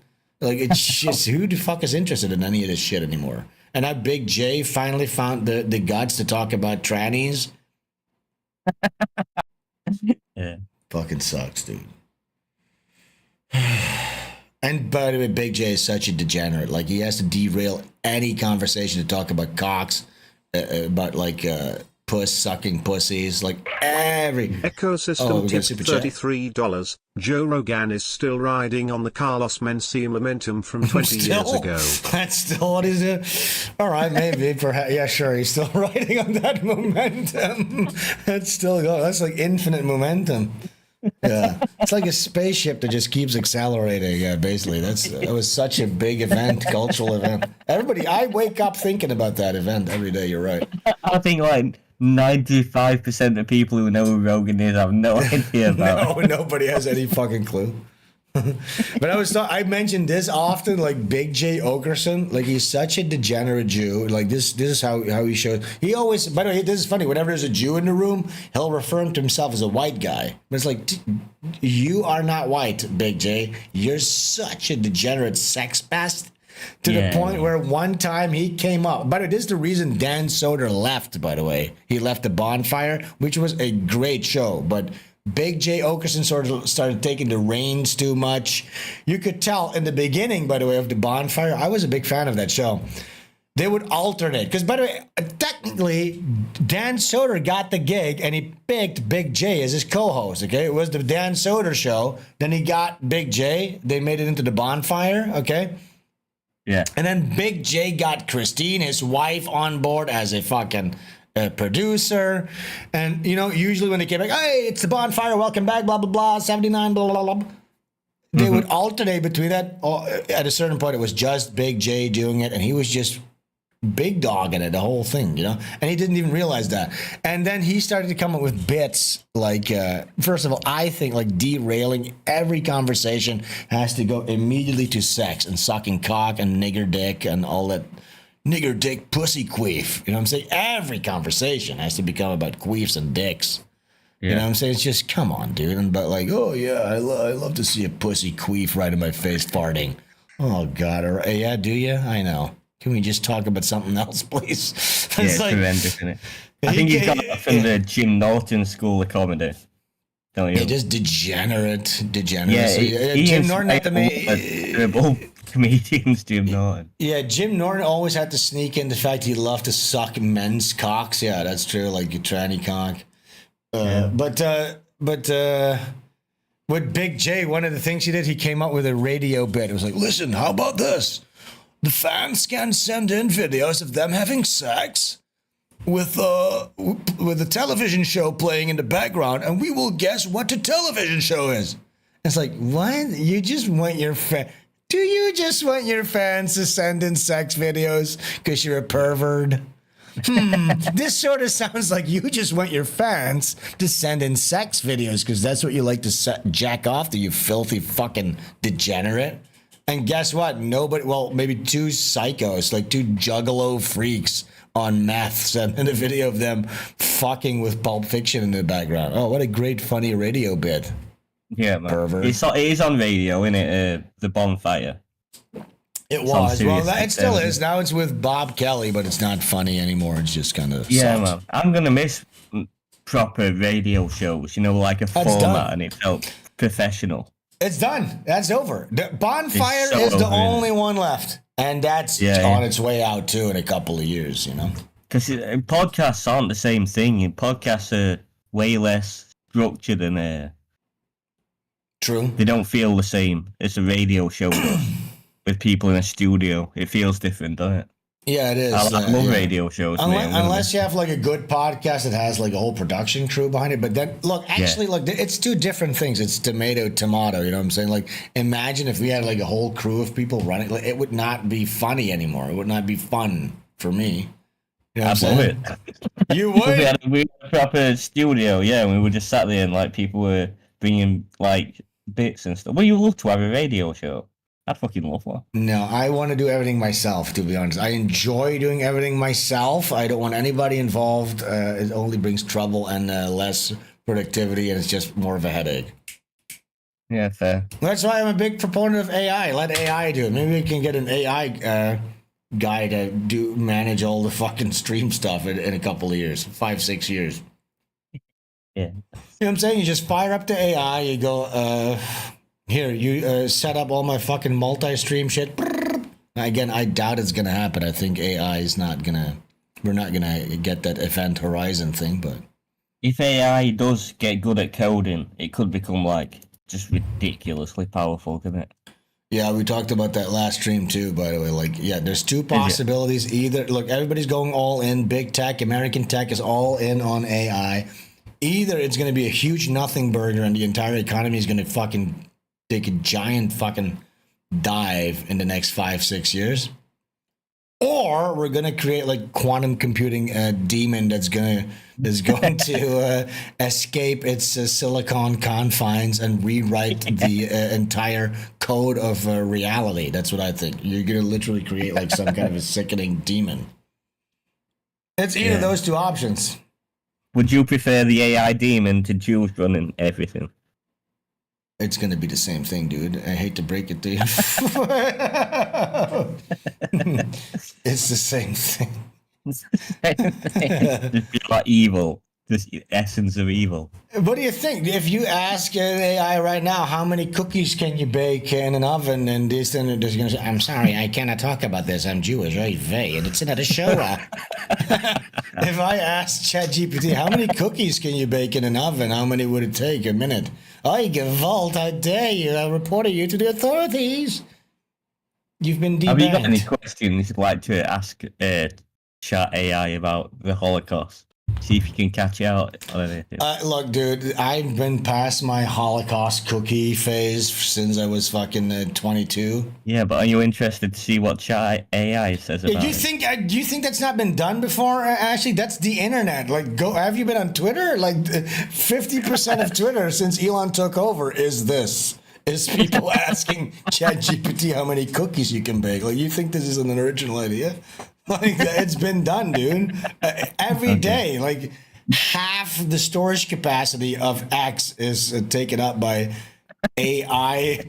People trying to trick AI into telling the truth about the Holocaust. Yeah. Mm-hmm. X is a bit wild, isn't it? Yeah, X kind of rules, to be honest. But you know, I'm not. Yeah, I'm I not. think so. I love X nowadays. Where is the? Oh, by the way, did you see this? I made this. So it has no audio yet. Ta-da! Wow, your animations and like, how did you make? I can't even be asked to ask how you did it, but like that, the way you made the logo come forward. Did you do all that by hand or by a computer with that one? No, I didn't do that. But the guy is drawn by hand, the little animation by the guy. But this is it's called tweening. Oh, but here's a new American man. Here, read this one. Man, look at that pathetic cook loser. And he started jacking off to it. Yeah. Yeah. Look, this was basically my argument that I was trying to make on stream before they banned me. So I thought, you know what, I'll just make it into a comic. Oh, yeah. So you can get it out through America. And get it out, yeah. You know, it's either that or I have to go, you know, into some kind of a government building with some stuff strapped to me. Yeah. And with stuff strapped to me, I mean smiley stickers and make it a fun time. Surprise them with a big fun event, obviously. We were watching that retard video. I think we need to get to the end of that. We need to get to the point of that, and then we move on to the next one. Tender, you assume that if all your assumptions become reality, then assume that I can drink a margarita. You serve me a margarita, so I drink a margarita. Assume that I can live on my own, so I live on my own. Assume that I can hit harder, so I hit harder. Assume that I can learn Shakespeare, so what fool? Saying, yeah, otherwise shit gets real. Yeah, if you take away, look, certain artists in history, let's just say, they've taken away their ability to create their artworks. You know what I'm saying? Perhaps they were denied entry to the Austrian Art Academy. And they had to channel that frustration into something else, which became the Third Reich. Maybe if they'd have just accepted him and let him express himself another way, he could have been much different. Yeah, you know. So, yeah. What these mortals be? I learned fucking Shakespeare. You assume I can't swear, right? Assume that I can do that job. It's funny. Neuro goes, you absolutely cannot allow them near alcohol. That's the concession we're making. Yeah, that's what I was saying. That seems like there's just a worst idea on the face of it to allow them anywhere near alcohol. I feel like, how would you even know they were pissed?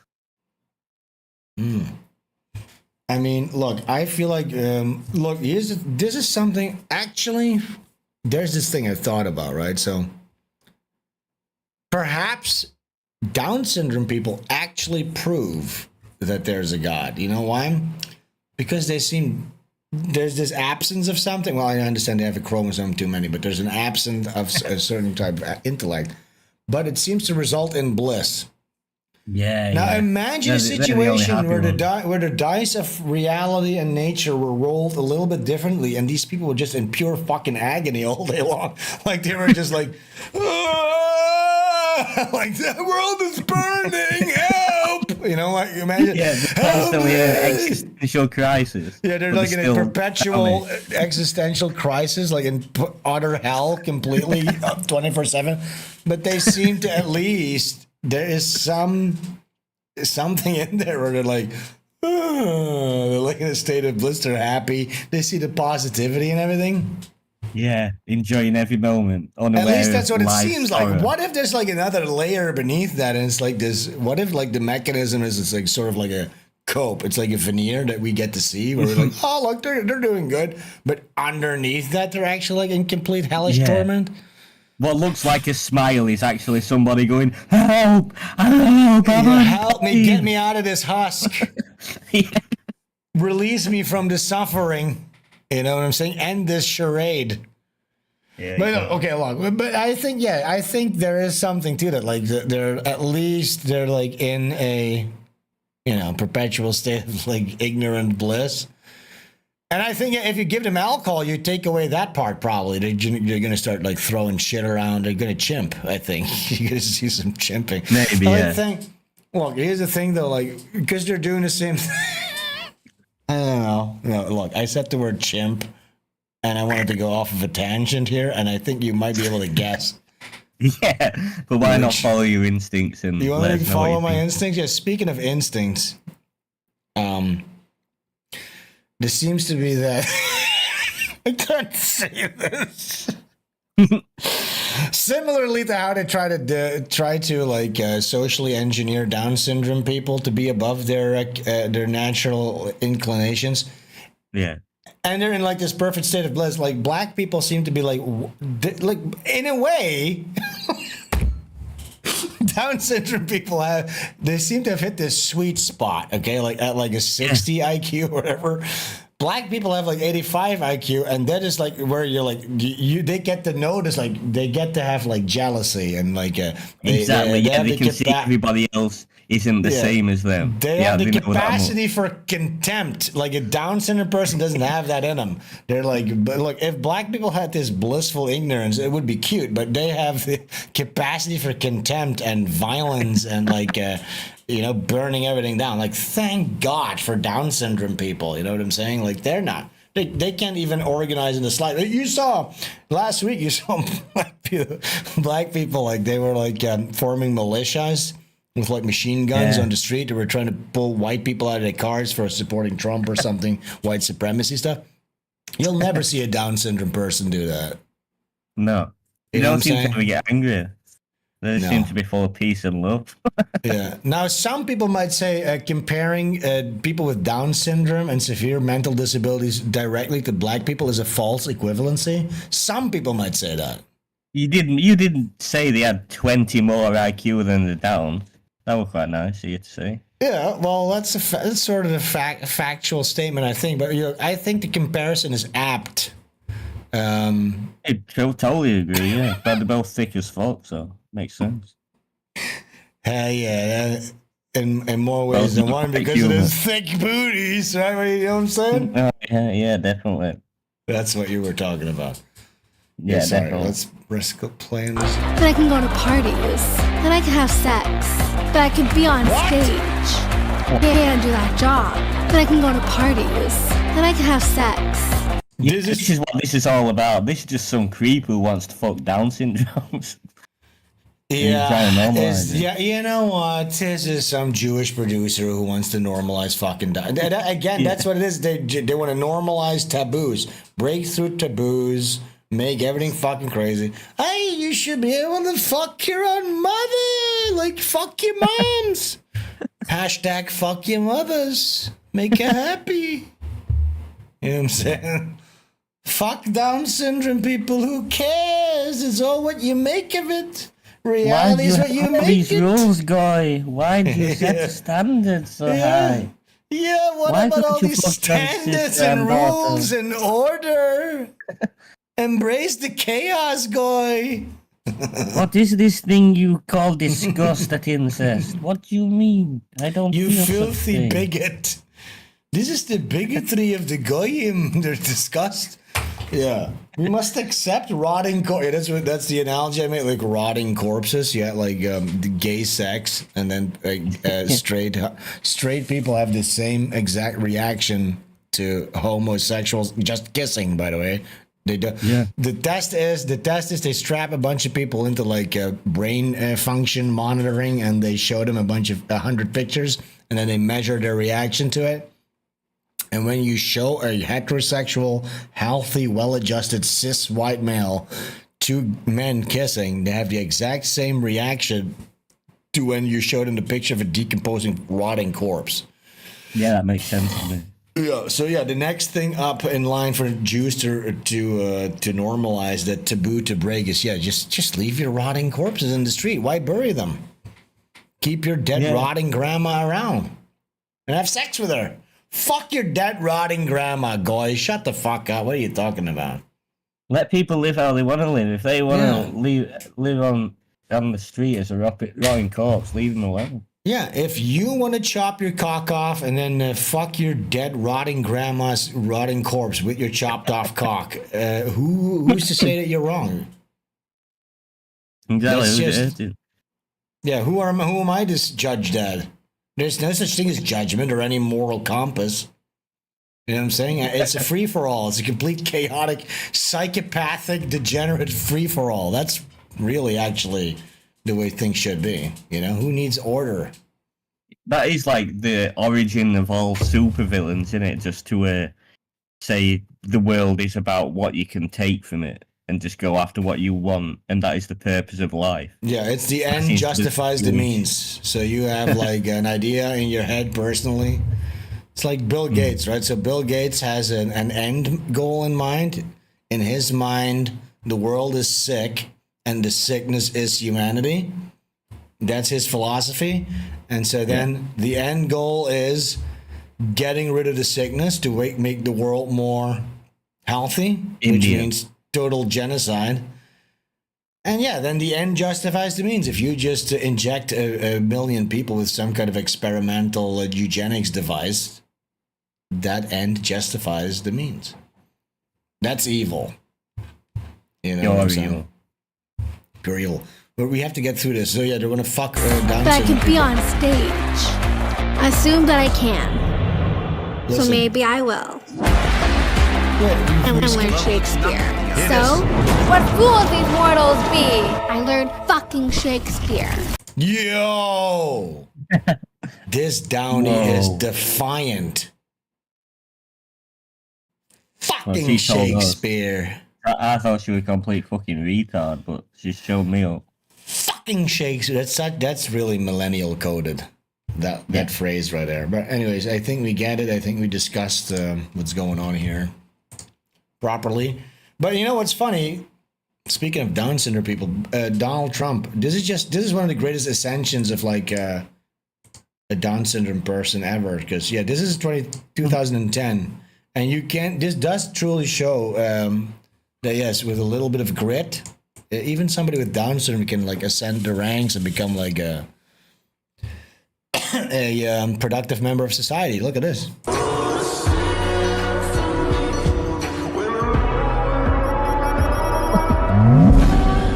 Look at that. This is only 10 years later. Yeah, man. He's definitely got something wrong with him, hasn't he? Yes. But it's also, it was a Jewish guy too? Oh, it was a Jewish retard? I didn't even know that. Yeah, look at that star at the back. He's little. I didn't even know they had those over there. What? I thought Jewish Down syndrome. No, I would assume they would just get rid of them. But you know what? Look. Seriously. So yes, they keep 4 of them around. They keep 4 of them alive just to propagate like this. Look, we are civilized. We don't murder the. But they do. I'm willing to bet that they murder each and every one of these guys. Okay, now here was another thing going around. There were a couple of these. I only was able to find one of them. I think Chris, shout outs to Chris, posted this in the Discord server. But there were a bunch of this. This is a trend. Well, at least it's starting. It's sort of like in the beginning. It's in the beginning phases of a trend. So Somebody will post something like this. I love my skin, right? And then people are saying, if I drew you, I'd get fired. Okay. Now I've seen a couple of these. I saw like a Jewish guy posting himself with like a. Wait, Ashley just out-noticed Sven. What the hell is going on? What do you mean? They want to fuck him? Become more of a noticer of the tribe than you. Yeah. What was the part that you out-noticed me on? I noticed the star in the background of that. No, I noticed that before, but you said you wanted to. They want to fuck him, and I said, "I'm saying." Let me own it. Oh, I'll have you. I'll let you have this one. Thanks. I like this trend. I think this needs to be happening more every time. It is true, though, isn't it? Every time you draw a black person, it does pretty much look like loads of black people I've seen. If I would accurately depict this person without any exaggeration, they would tell me that I was the most racist person on earth. You feel like I'm gonna go. It's an extremely no. Sorry about that. I knew that was gonna happen too. Dark enough shade of black to draw this. No, the ink. I ran out of ink. But this video, let's watch this real quick. And you know when you say anyway, that's whatever. That's a whole different conversation. While I grab the beer. I'll go for it. I was just. There was one tweet I saw, and this isn't the first time I saw it, but I saw someone post it, and it was getting lots of likes. And the beautiful irony of this is, so it's a cartoon somebody created, who put a lot of fucking effort into making a cartoon of Ela in an IDF uniform with a automatic weapon, and she's got like that kind of Nazi Jewish propaganda face, and she's just killing kids. Nazi Jewish propaganda face. So yeah, that's what that reminded me of. Remember when I just drew Ela Klein exactly with not even any hint of exaggeration? That's a Nazi Jewish propaganda face. Yeah, if I would draw this person, that would also be deemed racist. You know what I'm saying? So that's also why I'm not pulling any punches with like American Man when I'm making. When you make political satire, you cannot water it down. You have to go all the way. You know what I'm saying? And with all the way, it sounds so dangerous. It sounds so, oh, wow, oh. It's the bare minimum, niggas. Like, get a grip. We need to get back to, like, common sense. All right? Where we can laugh at some of this stuff. Enough already. Getting rid of DEI, getting rid of like transsexuals from the military is not doing anything. You know what I'm saying? I need to take a big fat hot piss. Draw her? I don't want it. I don't want to draw anything. Sorry guys. I've been drawing all day long. I've been working on an American Man animation for 6 hours, then working on a fucking script to get this chat to show up. Can't do it. Oh wait, I thought you were taking a fat hot piss. This band just got back. You were that quickly? Okay, I have to go take a piss real quick. Can you read the chat then? Yeah, man. All right, I'll be right back.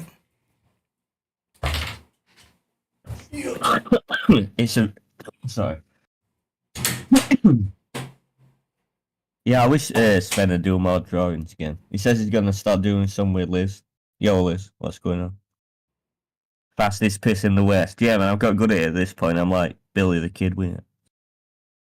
I want Troons walking on landmines. Yeah. It's nice to hang out with you. Yeah. Nice to be back. I can't remember what happened last time. Oh yeah, I was sick or something. But yeah, maybe I should have been here. Maybe I could have helped Sven back from the brink of getting the dream cancelled.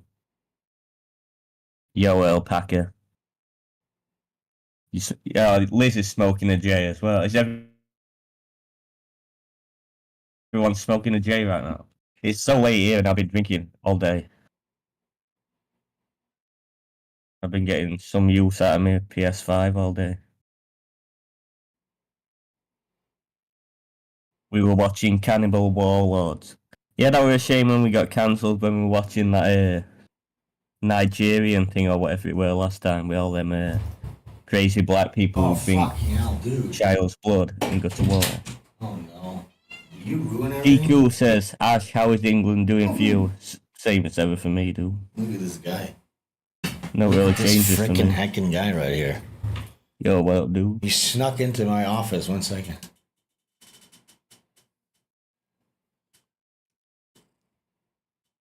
All right, I can hear you again. What's up, dude? Saw, dude. Shout outs, League. Have you seen this guy before? Actually? Do you guys see him? He was typing on my keyboard while I came in here. Cool. Let me show him. You haven't seen him in a while, actually. This guy's gotten really big. Look at him. I'm just gonna show him once in a while, just for my own records. Here he is. Look at the specimen. Look at this guy. Yeah, you could do like a timeliner and get him bigger, just like a screen grab. Bobby every week. Yeah, look at him. Kind of want to have a moment with him, if you don't mind. Okay, I'm gonna put him outside. I feel bad though. My wife is still asleep because it's super early here. I'm gonna put him outside. I'll be right back. 1 second. It's time to go, buddy. I'm sorry, dude, but you cannot be involved in this. This is racism.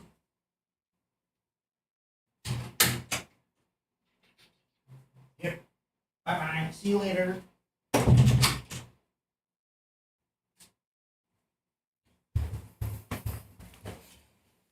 Whoa. I was screaming outside the door. How do I get back to my normal screen? Here we go. All right. Is anything? Did I miss anything? Did I miss anything? Yeah, no. I was just trying to remember what that country were. That black. We're in Nigeria. What we were watching last time. Oh, Liberia. Liberia. Yeah, that one. Crazy. That was good. That one. Though. Look, by the way, I was thinking about this, right? Because people will call you. The point about this is, if you would draw her, if you would depict her, you'd be called racist, right? Now, what is that? What does that come from? So, they would say you're reinforcing stereotypes, perhaps, or something like that. What is it psychologically? And I would black like to people check. don't like the way they look, especially black women. So when they see themselves and they know that other people see them that way, yeah, it hurts the feelings. It's like as if you were doing a caricature of someone and pointing out the horrible flaws. You could just do a straight up, accurate 100% drawing of a black person, and to them it would feel like a caricature. So it's completely based on self-hatred, and they would call that European beauty standard. So everything has to go back to like something is being inflicted upon them, even their own nature. You know, if you reflect their own nature back upon them, that is seen as like an attack. Yeah, exactly. A mirror, holding a mirror up in front of them, to them is like an egregious affront to their nature. And there's something interesting here that ties into this real quick. I was going to get to this a little later, but this is a video that sort of ties into this topic. Have you seen this one? Saying black. So this is a black American, African American, they call it. Look at my African American right here on the screen. So she's talking about white supremacy and the concept of white supremacy, and there's like a Congolese bongo line right in front of her, and he's gonna tell her about like where the term white supremacy comes from. Now, I don't know if that's actually accurate, whether or not the term comes from that, but he's gonna tell you a little bit about white supremacy and the way he views it, like an actual African versus an African American. Okay. So the African American, somebody who's been influenced by Jewish academia and media for like the entirety of her life for the past few generations, versus a regular black guy. Look, black folks created that name white supremacy. That's correct, from Africa, because we are just amazed by the things they've done. Well, we describe them always by inventions. That's all. They can command water from far away through tubes into their bedrooms. We can even fetch a bucket of water from the next lake. You will be drowned. Who's this guy? We never had one in Africa. They have airplanes fly over. He's just a regular black guy. Everything they've done is. I wish you were all like that. Mike Hunt says, does Sven think on race all the time or only on stream? All the time, dude. That's what that's what I'm occupied. That's basically my mode of existence. Yeah, my entire existence, my whole persona is about race. No, look, here's the way I look at it. I live my life entrenched in reality, at least as much as society, everybody else tries to convince me that reality is not the way it is, I try to constantly remind myself that reality is the way it is. You know what I'm saying? Like, for instance, I was going to say this, like, they'll call me racist if I draw this. In my day-to-day life, if I was sitting in a bar and one of my wife's friends would come by and they would bring this person, I would be completely cordial and nice. But here's the thing, I would think she would be mean to me. I think she would be mean to me. She would affirm her victimhood onto me. I think she would look at me with a she'd actually know you were what you were thinking and what you're hiding. I think this is what black people really hate about white people, is they know we know how shit they are. And even though we don't say it, they know we know. Look, here's the thing. Like, we had a pretty good thing going before everything got ruined, and I think I should be able to at least say it. And I understand that is very uncomfortable because we have certain firmware upgrades. There's these memes, these ideas that are being instilled upon us that are not reflective of our direct reality and our direct nature. Okay. And again, that's all I'm saying. That it does not have to then immediately result into like violence and all that stuff. I'm not advocating for anything like that.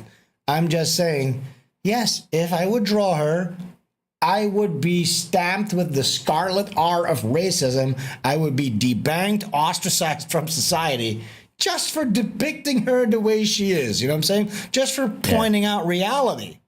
And I am a realist. I am a common sense person. That's it. I'm advocating for common sense. So when you say, oh, you think about race all the time, I wish I didn't have to. It's being thrown in my fucking face all day long. Well, thank God I live in a beautiful paradise right now here where it's not that apparent and where you don't deal with that stuff at all. But yeah, that is a big fucking topic. That's a big topic. Foreign occupation of our governments is a big topic. The infiltration of our academia, our media is a huge, big topic. And there's several other big topics that keep coming back. And yeah, we need to keep talking about them, despite it might be uncomfortable until they're resolved. Like, for instance, you probably won't hear me talk about like tranny shit as much anymore because it seems to be, it has entered the mainstream. And now they can talk about it and deal with it sufficiently. I'm here on the edge. I jump over the ledge off the reservation. I quickly run into the fog of war, into the unacceptable, and I'll pull some things from the unacceptable and I'll bring it back to the charted territory. And then, oh, what is this? Oh, what do you find? What are you doing? What are you doing? Well, these are some things that exist out there. And then maybe slowly but surely we can move the goalposts a little bit. And just like with the tranny question, where now they're getting rid of all the bathrooms and all that shit, maybe we can do it with some of this other stuff. I do feel like everyone's fine with racism these days. I feel like that's like accepted now. Well, maybe on Twitter, maybe I'm just too much on Twitter. That's where I get all my... Yeah, there's a lot of strides yet to be made, actually, because this is stuff that runs very deep. It's very, very deep programming. You know what I'm saying? But let's just see. And but we can handle all these problems with humanity and stuff like that. Doesn't have to get violent, hopefully. But in order for things not to get violent, you have to allow people to speak and discuss these things and actually not employ these top-down, forceful social engineering tactics, because it will never work. You can never rewrite reality with that type of shit, and it is only going to create more resistance.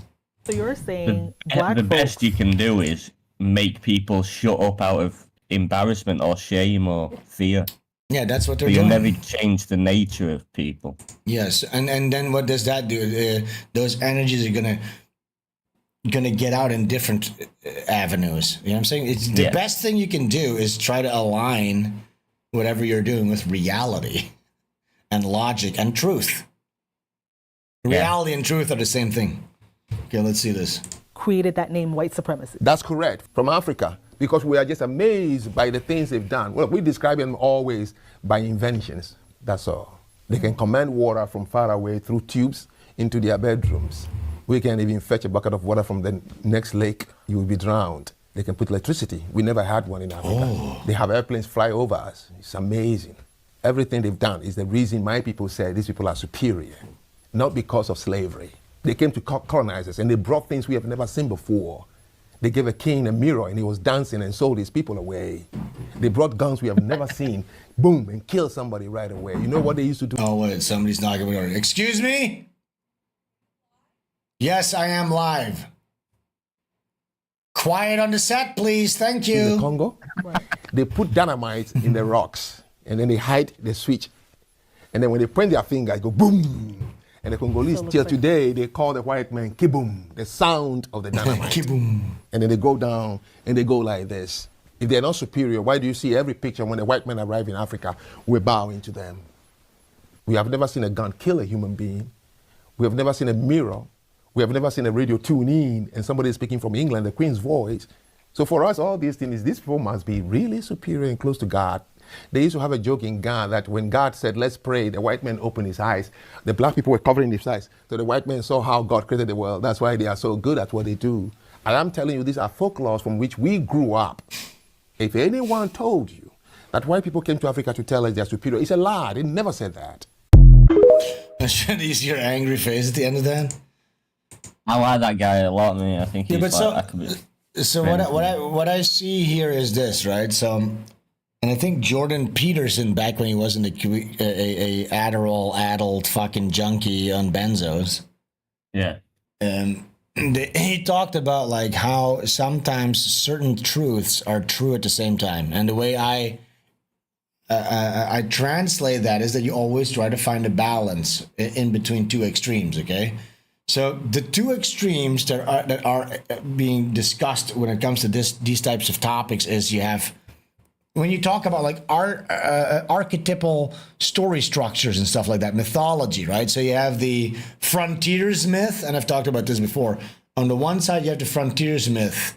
It's like, well, in this case, the white man going out adventurously on uncharted territory, charting the territory, bringing back the treasures, bringing forth the truths of Western civilization, agriculture, finance, all that stuff into the unknown world, right?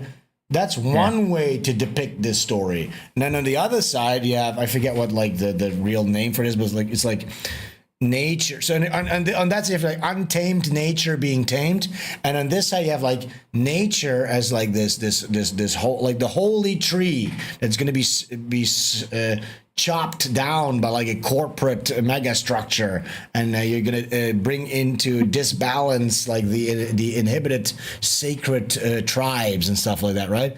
So those are two stories, two archetypal stories.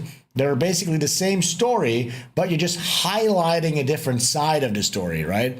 And what we're doing right now in Western society, everything is focused on how horrible it must have been for natives to be have like Western civilization forced down their throat, and all of that is being highlighted. We're in a complete state of disbalance because all the positive structures and narrative structures when it comes to like colonization and stuff like that, we don't even get to know about that. It's completely being disregarded, and in fact, we are being taught that our history is shameful. We need to do penance and apologize. And I think what you start to see is when you just focus on the other part of the story, like nature being disrupted, and like these people are all victims of like a Western civilization. What happens is you're gonna start to see extremists, because in order to pull this narrative back into even somewhere near the middle, you have to be extreme. You have to go, fuck you, black people. Colonization was good. And you know what? In fact, blah, blah, blah, blah, blah. In order to pull this back to something into more of a nuanced middle ground. You know what I'm saying? Now, the truth is somewhere in the middle, but we're nowhere near that in our public discourse and in the way that our firmwares are being upgraded. You know what I'm saying? They're completely ignoring one side of the story. Yeah, and I feel like that's the way it'll be until there's a new ruler. Yeah, but you'll see. You see this guy, because the reason this is strange to us, like, whoa, a black person is saying that colonization was actually something beautiful. Whoa, that doesn't fit with my conception of reality that was instilled into my brain by Jewish Hollywood and Jewish academia. Whoa, I don't understand. This is not, doesn't compute, right? And if I, as a white person who is being deemed to be the perpetrator of all these evils, would say something similar, it's like, oh my God, do you hear this racist? How dare he say this? This goes against, he's apostatizing against the fucking, the pre-approved kosher narrative. How dare he say anything like this? How dare he? You know what I'm saying? So we're just operating in this false. It's all about narratives, and the truth is somewhere in the middle, probably. Yeah, it's like why I agree with you, 'cause it's why I like white people the best. It's because I think they have the most potential to do something great, which is why I'd rather be around them. Yeah. But it's not like I think I could invent a car or a plane or a tube to bring water. I'm not one of those people. But if I were going to be around people who could do that, it'd be white people. Well, look, You know what I'm I mean? not even going to say that look, certain races have different qualities. It's the same thing as like with dogs and stuff like we've talked about this in the past. You know what I'm saying? But yeah, you're right. I think you should be allowed to say stuff like that. I think you should be allowed to live in reality and point stuff like that out without being ostracized. I think. Yeah. All right. Now, okay, we've watched that. Let's see what else do we have here. Oh yeah, this on the topic of black people, we have this. This is funny. So yeah, and it's a slave mask. It says this metal mask was used during slavery for 3 reasons. 1, to prevent the slaves from eating fruits such as apples, pineapples, oranges, and they have a community note underneath. No, this slave was actually used. They're called dirt eater masks. Slave owners forced slaves to wear it to stop them from eating the dirt. Crazy. Isn't that crazy? So look, on the face of this looks like dehumanization, but they were actually trying to help them to please stop eating the mud. Don't eat the dirt, please. That's not good for you. Yeah, really kind thing to do. Yeah, this is actually very kind. A kind gesture. It's like, you just gotta help him out a little bit. Yeah, they're trying to help him out a little bit. Oh yeah, I was seeing. Okay, this is another thing that was so fucking annoying to me. So I had to. I posted this. I said people are upset because they won't get to see their favorite corporate logo flash before their eyes. Goy slop brain rot. This is a huge discussion going on right now because this new giant bomb of a movie, the Black Captain America. How could there couldn't have been a worse? They really were banking on Kamala Harris or the Democrats winning with this one, with them launching their latest iteration of the Marvel universe, because this is like the launch pad for the new generation, right? Black Captain America. And here's the thing: what they're doing to them all, isn't it? Like they have a Black Spider-Man, don't they? Yeah. So, but they're saying this. You know how usually in like the Marvel movies you have like the Marvel and it flips through comic books like the intros, the fucking logo intro sequence. Yeah, like yeah. They're saying it's gonna have like this movie's gonna have like a cold open, you know, like an explosion, and they start running. Like there's no intro sequence, and all these nerds, they're literally saying shit like, "Wait, that's borderline sacrilegious." And I asked them, explain why, please, because I want to know. Like, well, how can you, like, Ashley, like, what the fuck is happening? Everyone's going, that's a massive disrespect to the MCU fans. Then it's not a real MCU. Like, they're literally completely people are fucking obsessed with this stuff, though, aren't they? People because they're not going to be able to see their logo flash in front of the fucking movie. I just broke something by hitting my desk.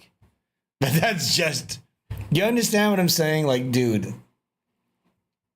this is actually like Captain America just as a black man now. I mean, I don't fucking know. I haven't watched any of this shit. I mean, I did. Well, I did. Oh, look, actually, I did. I did watch the last 2 movies, Infinity War, like the one with the snap.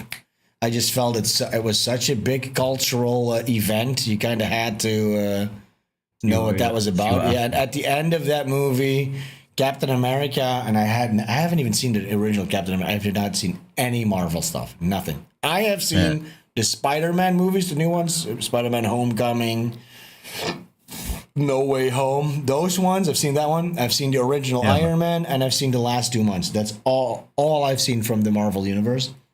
I like Spider-Man, man.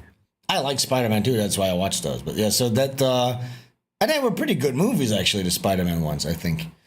Yeah. That guy who plays Spider-Man go out with that girl who plays the girl. Tom Holland. Yeah. That you're gonna have some dysgenic stuff in there and stuff like that. What's her name? Yeah, she's being overused. It's just Zendaya. What's her name again? Zendaya. Yeah, Zendaya. Yeah, she sucks.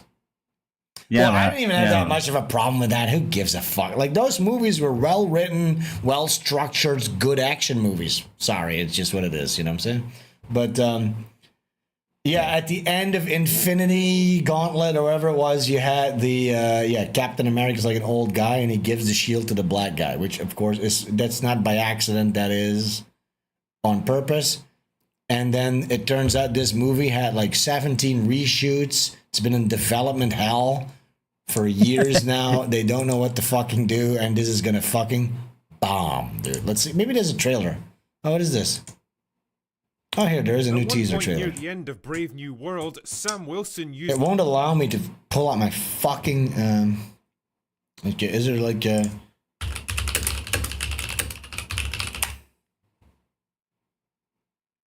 Here it is. Oh, God.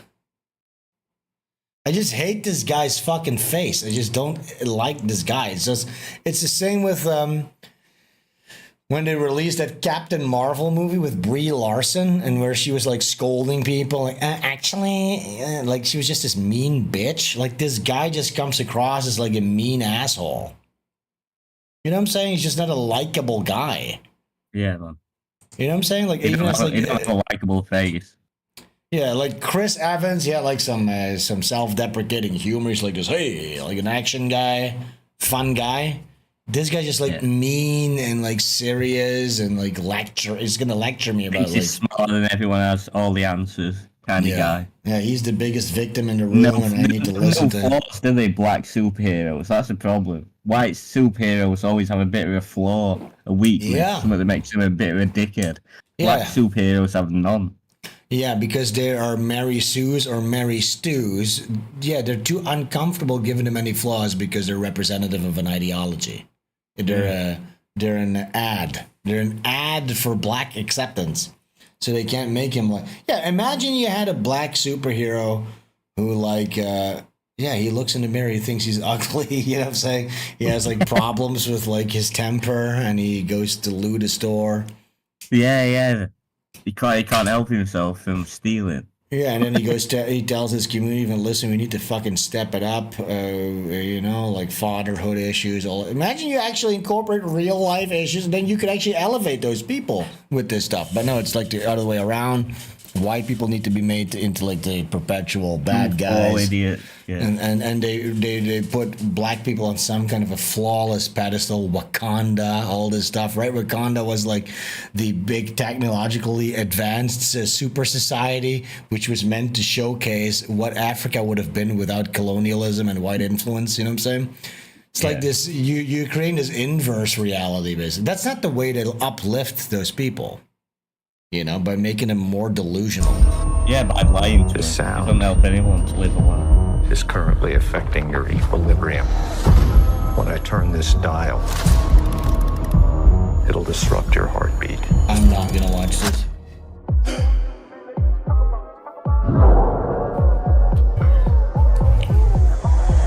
Like, if they didn't shoehorn like Harrison Ford Red Hulk into this, like, it would have nothing. On me! Come and get me! Captain America Brave New World. Yeah, I didn't even know that existed, but yeah, Harrison Ford is the Red Hulk. Does anyone know why Hulk's red? And this is a new Hulk, but he's red this time. Because he's even more angry or something like that. Thanks for coming in. Well, thank you for the invite, sir. I have to admit, I'm still getting used to the new look.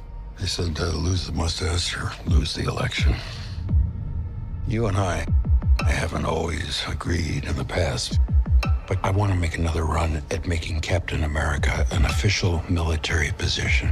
And if we disagree on This is like meta. It's like we want to try to get America, Captain America, to be another cinema staple. We want to try it again. You know, this is like basically like a meta storytelling. how to here. manage a situation, We're trying to do it again. work with me, Sam. We'll show the world a better way forward.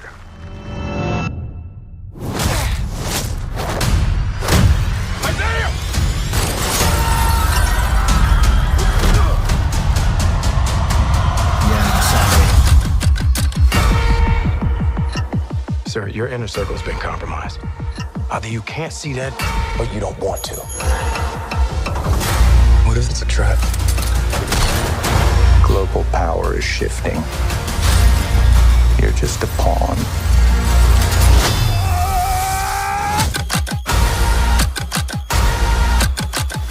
You may be Captain America, but you're not Steve Rogers.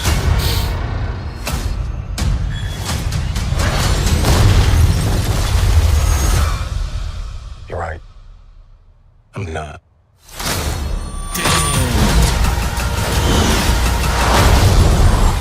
Exactly the same thing when we were I don't know. Yeah, I thought they would have learned their lesson, but just well, good luck with that. It's not, it's gonna fucking flop and bomb, and I can't wait. Just like the black Assassin's Creed and the black everything else. Is it Joss Whedon who makes all these Marvel films? I don't know. I really don't know, dude. I'm not like the guy to ask about the Marvel films because I haven't paid attention to any of this ever, basically. No, I am. No. Let's see. We have some Discord. I want to go with a Tri-City thing, but it's too long. I might do that next stream. I've been teasing that for 2 streams now, but let's see. We have some. What is this?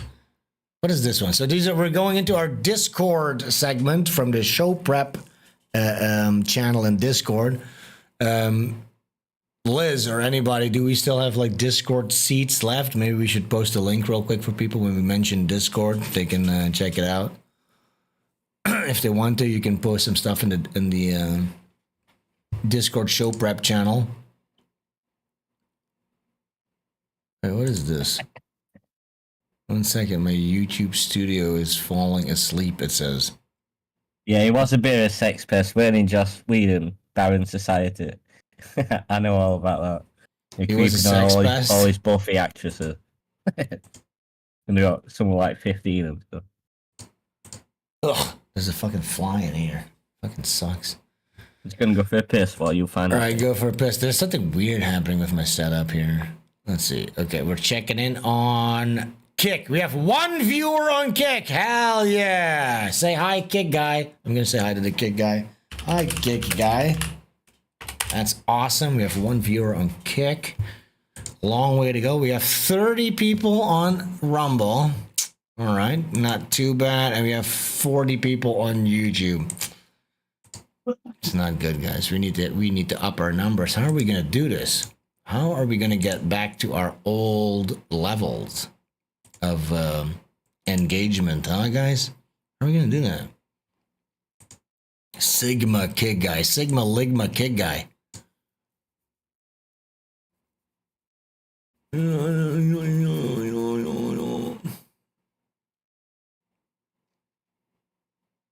Yeah. Classic Kid Guy W. Let's see. Let's go on. We're going to pull up the kid. I can't move my... Oh, here it is. Now it works. Where's the Kid Guy? Look, there he is. See him? Right here. We're live on Kick. Hey, Kid Guy!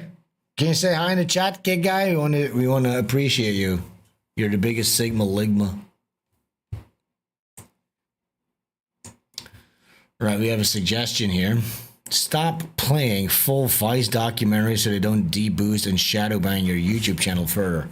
Well, I don't know if you've been keeping up on recent events, but that YouTube channel has been completely deleted.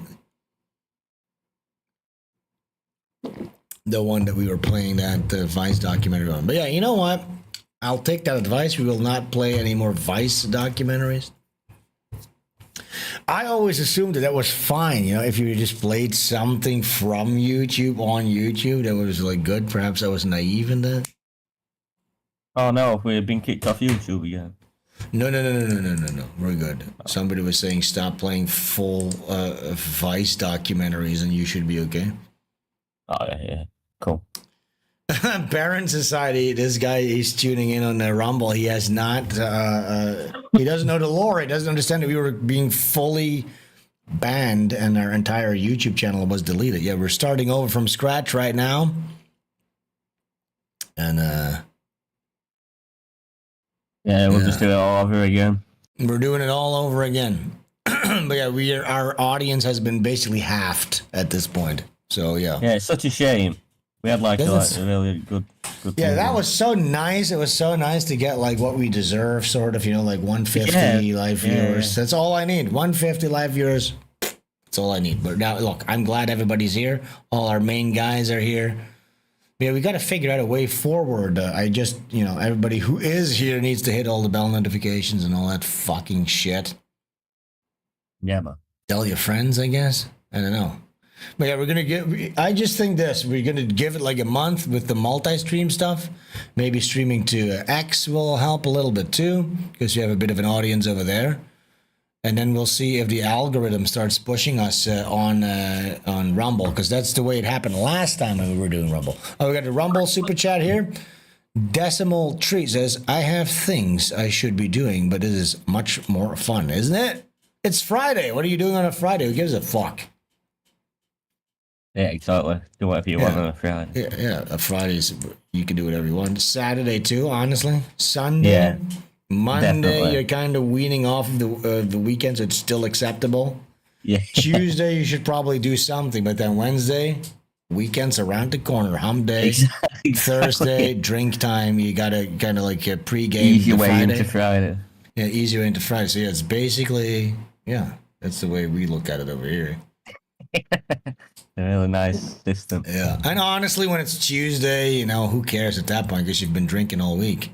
Yeah, exactly. You gotta get over that movie hangover. Hair of the dog. Hair of the dog. Tuesday is hair of the dog day. Hair of the dog day. You're allowed on a Tuesday. Oh, look, Chris says, I think all those interviews brought people in and now they're gone. Yeah, I know. Fuck. Yeah.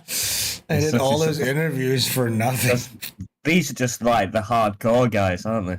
Yeah, these are hard. Right now, everybody who's here right now is like hardcore niggas. There's some stragglers here, like the guy who didn't know that we were banned even. But this is our Rumble niggas don't know. But this like basically is just like this is like a family meeting, like all our hardcore guys. But yeah, there's nobody else here yet. But let's see if we can get some new people in here. Yeah, the skeleton crew. Yeah. Let's see, what did I have here? All right, we were going to get into the Discord suggested video. So this is something that has to do with Ripiverse. People calling it Nigiverse. I would never say anything like that. Schedule for 2020. No, you know about Eric July, all that stuff, right, Ashley, at this point? No, I mean, like a cop or something who shot a black guy or something. What? No, Eric July is like one of these guys. He makes like this shitty comic, and I made fun of it once. I talked about it with Ethan Van Sciver. And they're doing something. People are into it. I don't know what this is about. I guess they hired this black influencer to run like their ops. A perfect time for you to become a Ripiverse member. Our website memberships offer exclusive perks, making them a must-have if you plan on making multiple purchases each month. We offer 4 membership tiers, each packed with perks that get even better as you move up. To start, every tier includes a free copy of the latest Ripazine. These zines not only give you a sneak peek at upcoming Ripiverse content, but also feature original short stories where we test out new characters. This means that they'll often come with some first appearances. You'll also get discounts on merch and ship. It was funny. I saw like a clip where they asked this woman, because they just hired her to run their ops, and they asked her like, What is your favorite Rippaverse character? She was like, oh, it's like that one chick with like the red hair or something like that. Like, she had no fucking clue what's going on. Look, I don't give a fuck about this. Do you? My cousin says, yeah, where is this smiling black guy gif? First of all, his name is Black React. and he's right here. He's right there. And plus, the chance to participate in polls and focus Why is he groups. not playing? With all of these perks, your membership practically pays for itself. And the list of perks will only keep growing. For example, we're gearing up for a soft relaunch that will introduce a brand new forum, giving you a space to connect with the team and fellow Rippaverse fans. But perhaps the most exciting part of the membership. Godspeed, that's a great new business model. I really don't give a shit about any of that, to be honest. You know what I'm saying? I'm not like one of these Rippaverse A-logs. I understand it's cringe. You know what? I would review the new books if they want to. If people were asking me to review the comic books, I'll do that. But I'm not like. Really Are you quite into like the comic book world at the minute? Like you well into the. Well, look, if I was, I'd be like going, "Oh my god, how dare they do a subscription model?" Blah. I don't give a flying fuck. I'm an artist, okay? I'm not like a subscription model commentator. I don't give a shit. Yeah. I hope he does well. I hope he makes better comics. Okay, let's go on. What is this here? Psychologist. This is called. I don't know what this is about.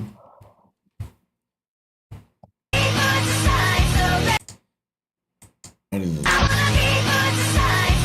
Client canceled. You know what that means. So this is a psychologist. He's in his psychologist's office. He has blue hair. Oh shit.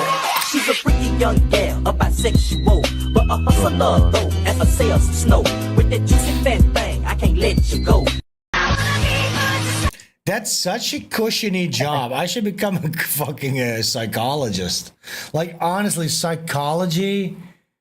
It's like, it might as well be called like mentalism or something like that at this point. It's just based on nothing anymore. I think it's like the most Jewish possible profession. I mean, it was like Freud was, look, and that's another fucking, I don't even know the details about it necessarily, but there was a schism between Freud and Carl Jung, and then now the mainstream psychology is based on Freud, like the DSM, the diagnostic manual for like mental diseases, which gets thicker every year. It's become a business model to subscribe pills to people, right? And it's all based on Freud. Again, Freud's cousin was the guy who did the free the nipple movement and got women to smoke cigarettes. You know, it was like a marketing guy. He employed all the psychological knowledge that they garnered to like market cigarettes to women, all that type of shit. So I do think there is obviously utility, especially in Jungian psychology. I guess there's some overlap there, but the way that I like philosophy and philosophers, but psychology. Of course. No, but I think there's utility, and obviously psychology is an important field, but I just think Jungian psychology is a lot more on point than Freudian psychology, because Freudian psychology has a lot to do with like Oedipus complex, how you secretly want to fuck your mom, shit like that nonsense. You know what I'm saying? Projecting his own shit, it sounds like, doesn't it? Yeah, whereas like Jung, he deferred from Freud with like the idea of the collective subconscious, the archetypes, personas, all that stuff, and it's way more in tune with what I believe reality is to be than like Freudian psychology. But yes, again, when you hear the word psychologist, they're a Freudian, they're not Jungian. You know what I'm saying? If you imagine, first of all, if you're a man, go to the gym, you don't need a psychologist, or you just read an article or get like a. If you really feel that you need, just listen to me. You listen to SvenStreams, okay? That's all you need, basically. You don't need anything else. You could get into some like meditation stuff, like, or maybe some stoicism, but it's all basic shit. You're never gonna find the answers for your own problems. So what's stoicism? Stoicism is I know the word. I think like the meaning. Isn't that just stiff upper lip, through situations. Stoicism is based on the diaries of Marcus Aurelius, which is, if you've seen the movie Gladiator, the old man that was training the gladiator guy, that was Marcus Aurelius. That was it was based on, and basically Stoicism means it. If I had to boil it down, it's probably something like you only have control over yourself and the things in your direct influence. And if you can learn to let go of the things that you cannot directly influence, you're gonna have like a more ease of mind, basically. Something like that. And that, that ties into it a lot of like, but look, if you like have like just hit the gym, shut the fuck up and hit the gym and just create. And I never want to do this stuff. Like guys like Sam Hyde and stuff, they fall into like self-help type of guru type of guys, advice guys. If you want advice, you can ask me in a TTS and I'll give you specific advice. I don't want to do that stuff because I don't pertain to be perfect. And here's the thing. What I think is like with guys like Sam Hyde was a beta male, faggot pussy, low T guy. Like he even admitted that he started taking testosterone to become less of a faggot, right? So in his life, he had to go through this arc to become a man. I've never had took testosterone. Yeah, because he was such a weak beta. Yeah, he was weak because he's massive, and I thought he was always just like. Yeah, now he is because he had to go through it. He was like low T pussy stuff. Yeah. What is this? Somebody's yelling at me outside here? You, 1 second. There's somebody yelling here. I'll call my wife real quick. God damn it. I had never had to go through such an arc. Oh, my phone's almost dying. There's a fly in here. Everything's wrong. There's a guy yelling at my window going, permission to enter. 1 second. I have to call my wife. There's a fucking fly in here. Oh, God. I have to go outside, guys. Can you read the chat? I'll be right back. Yeah. Mike Hunt says, Toe Rogan and Sam Hyde's head got huge. Yeah, Sam Roberts also took testosterone, didn't he? And I think that's why his head looks so strange. And he had weird hair his whole life. I wonder how people get on this. How do they even find out that they have low testosterone? Do you have to go to like a doctor? Or do you just go, that guy's a bit gay?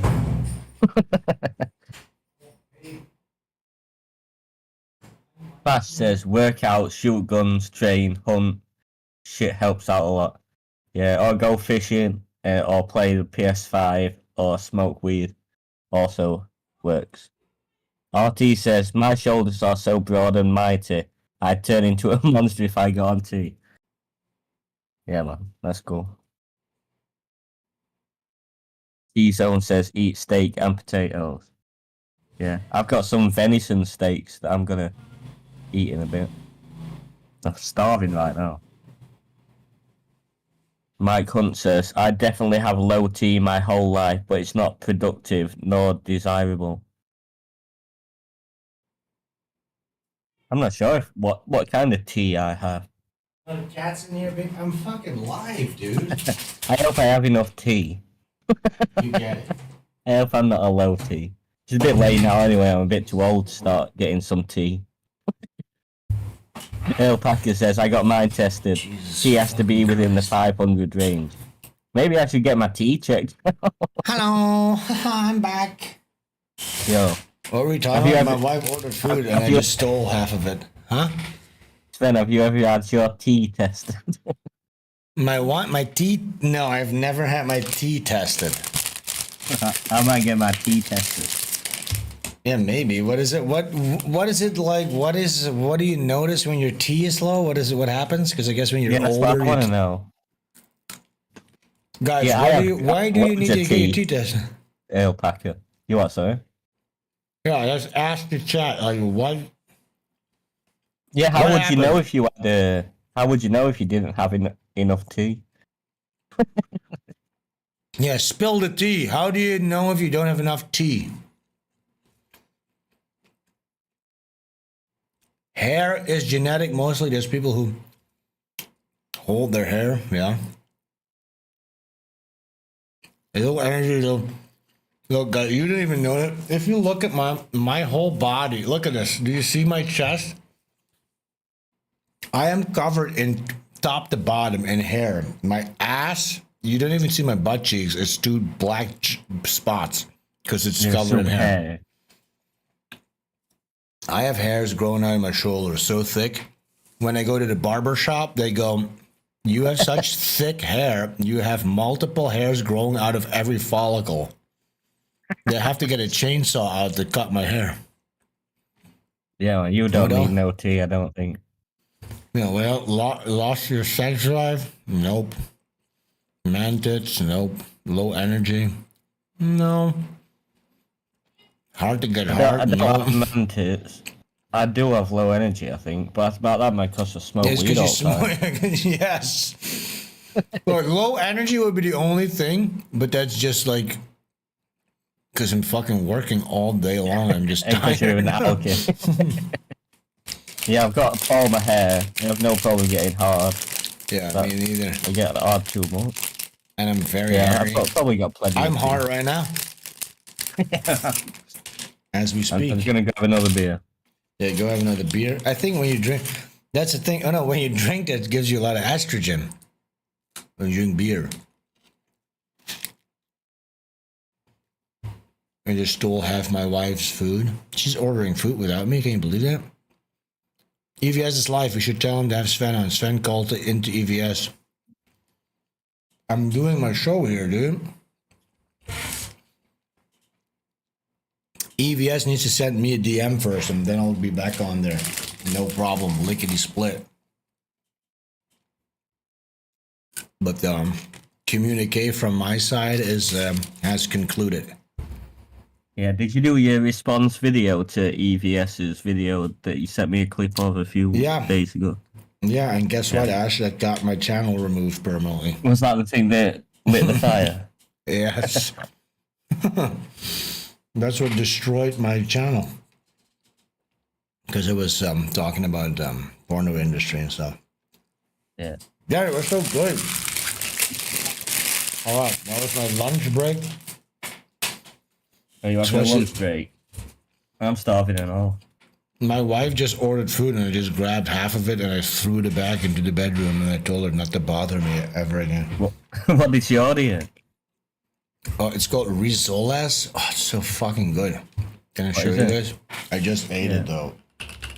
It comes with green pepper. It? Yeah, this. I'll show you this.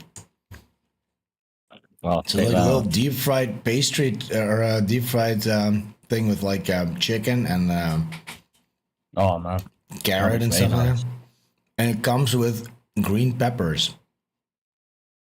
Yeah. And now my fucking mouth is on fire. Nice Oh, it's spicy so pepper. good. This is so good. You can't eat this all day long, obviously, but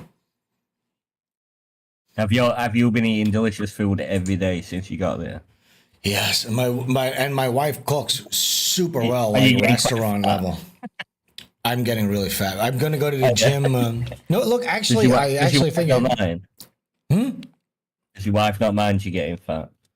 She doesn't give a shit. Do you even like my wife loves me so much. She goes like, I need to do your. She showers me sometimes. She comes into the shower. I'll sit for real. I sit. She's like, oh my god, you stink so much. Go to the shower. I'm like, come on, I can go another day without showering. She's like, get up, and I'll sit on a stool, and she'll wash me, top to bottom. She'll look. She looked right into my asshole. Everything. She knows all my parts. There's no embarrassment here. She knows all my parts. That dude. She literally washes me. I'm like, you're like a scooter. Like you see these motorcycle washing streets here where you can park your scooter and they wash. I'm like, that's you, but I'm the scooter. I'm just sitting there on a stool getting washed. Yeah. What was the question actually? Oh yeah. No, but she cooks, like for instance, when there's fried food, she'll do it in coconut oil. We have like, instead of regular rice, a lot of the times we have shirataki rice and shirataki noodles. So she actually cooks deliciously and healthily. That sounds great, that man. Well, but I am gonna go join the gym next month because there's actually a gym, a very big. It's called Fit Hub. I've seen these things, and I wanted to join that gym. 1 second, I need to try to get a beer, motherfucker. And literally like 2 streets away. Because look, the most important thing when joining a gym is that it's close to your fucking house. Because the most difficult part of hitting the gym is actually getting to the gym. So if you have to do this whole arduous journey in order to get to your gym, you're never gonna go. And there's a brand new gym opening up literally like 2 minutes from my house. So I'm gonna join that one next month. Perfect. And yeah, I got to get back into shape a little bit at least. Maintain a little bit. Sven skipped shower so he can be bathed. Look, literally, look, I'll tell you this. So, I've been living with my wife now for like over a year, probably, something like that. And what you start doing is you start to delegate a lot of the things that you do. Like, usually I would do everything myself, right? You know what I'm saying? Pick up the mail, do the laundry, all this stuff. And it really makes you not even think anymore. Like I'm only focusing on my tasks and everything else I just delegate to her. Like one funny thing that Mike David once said to me is having a wife is like having a walking purse. That's what he said. She'll bring all your medicine, your medication, your lighters, your wet wipes, your vape juice refill. You know what I'm saying? She did take care of everything. Yeah. So yeah. But yeah, that does make you less independent. Basically, you become dependent on that because you just get into that mode where you don't have to think about all that stuff anymore. But yeah. Anyways, whoopsie. Let's see what else do I got here.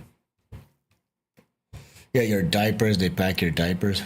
By the way, look. I sometimes get tagged in like BBG stuff. And I got tagged the other day, and I scroll through the BBG. Look. By the way, look. Red bar is like. Is it even a thing? Doesn't even exist anymore? Like I don't even see clips. No, I'm only sorry, I'm eating. Wait, what does that mean? What are you saying? I'm not trying to give me a minute. Right, I'll continue real quick. So yes, all right. I didn't even know red bar is a thing other than when people tag me, and the thing that they tag me with is always the same joke that just remains to be funny into perpetuity. Whenever somebody has like tech problem, it's like, oh, you should message Sven. Oh yeah. And now they had a thread going. They were laughing at the fact that I lost my channel. And the guy's theory was this.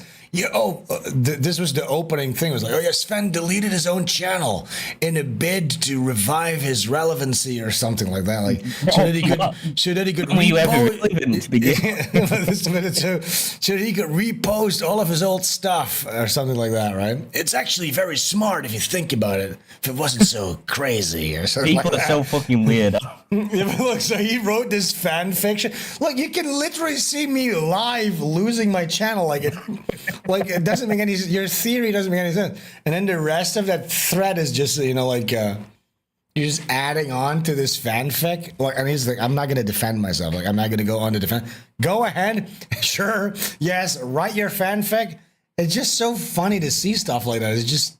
So it's cringe in a way. Like, oh yeah, I deleted my own channel on purpose. Like, what the fuck are you talking about? You're really grasping at straws here, you fucking Reddit tier millennial bitch ass faggots. Like, ugh, you're so like as irrelevant as comedy has become. Commentary on comedy has probably become even less more relevant. And I didn't even know Red Bar even exists anymore. So good luck over there. And then you had one guy in that thread going, oh, wait, we hate Sven now? Imagine having to ask that question. Imagine being such a bitch-made pussy, such a consensus-filtered faggot that you need to... He's literally asking, hey, what do I need to think here? Oh, wait, do we hate Sven? Hey, guy, do we? Like, what do I need to think? Like, oh my God, dude. What a bunch of Reddit bar radio. Reddit bar radio. There you go. That's what it is. Jesus what I God. find strange about the BBG these days is it's just all different people to when it used to be interesting to me. You know what I mean? Like they're saying all the same stuff, but it's just completely different people. It's like they're rehashing jokes from.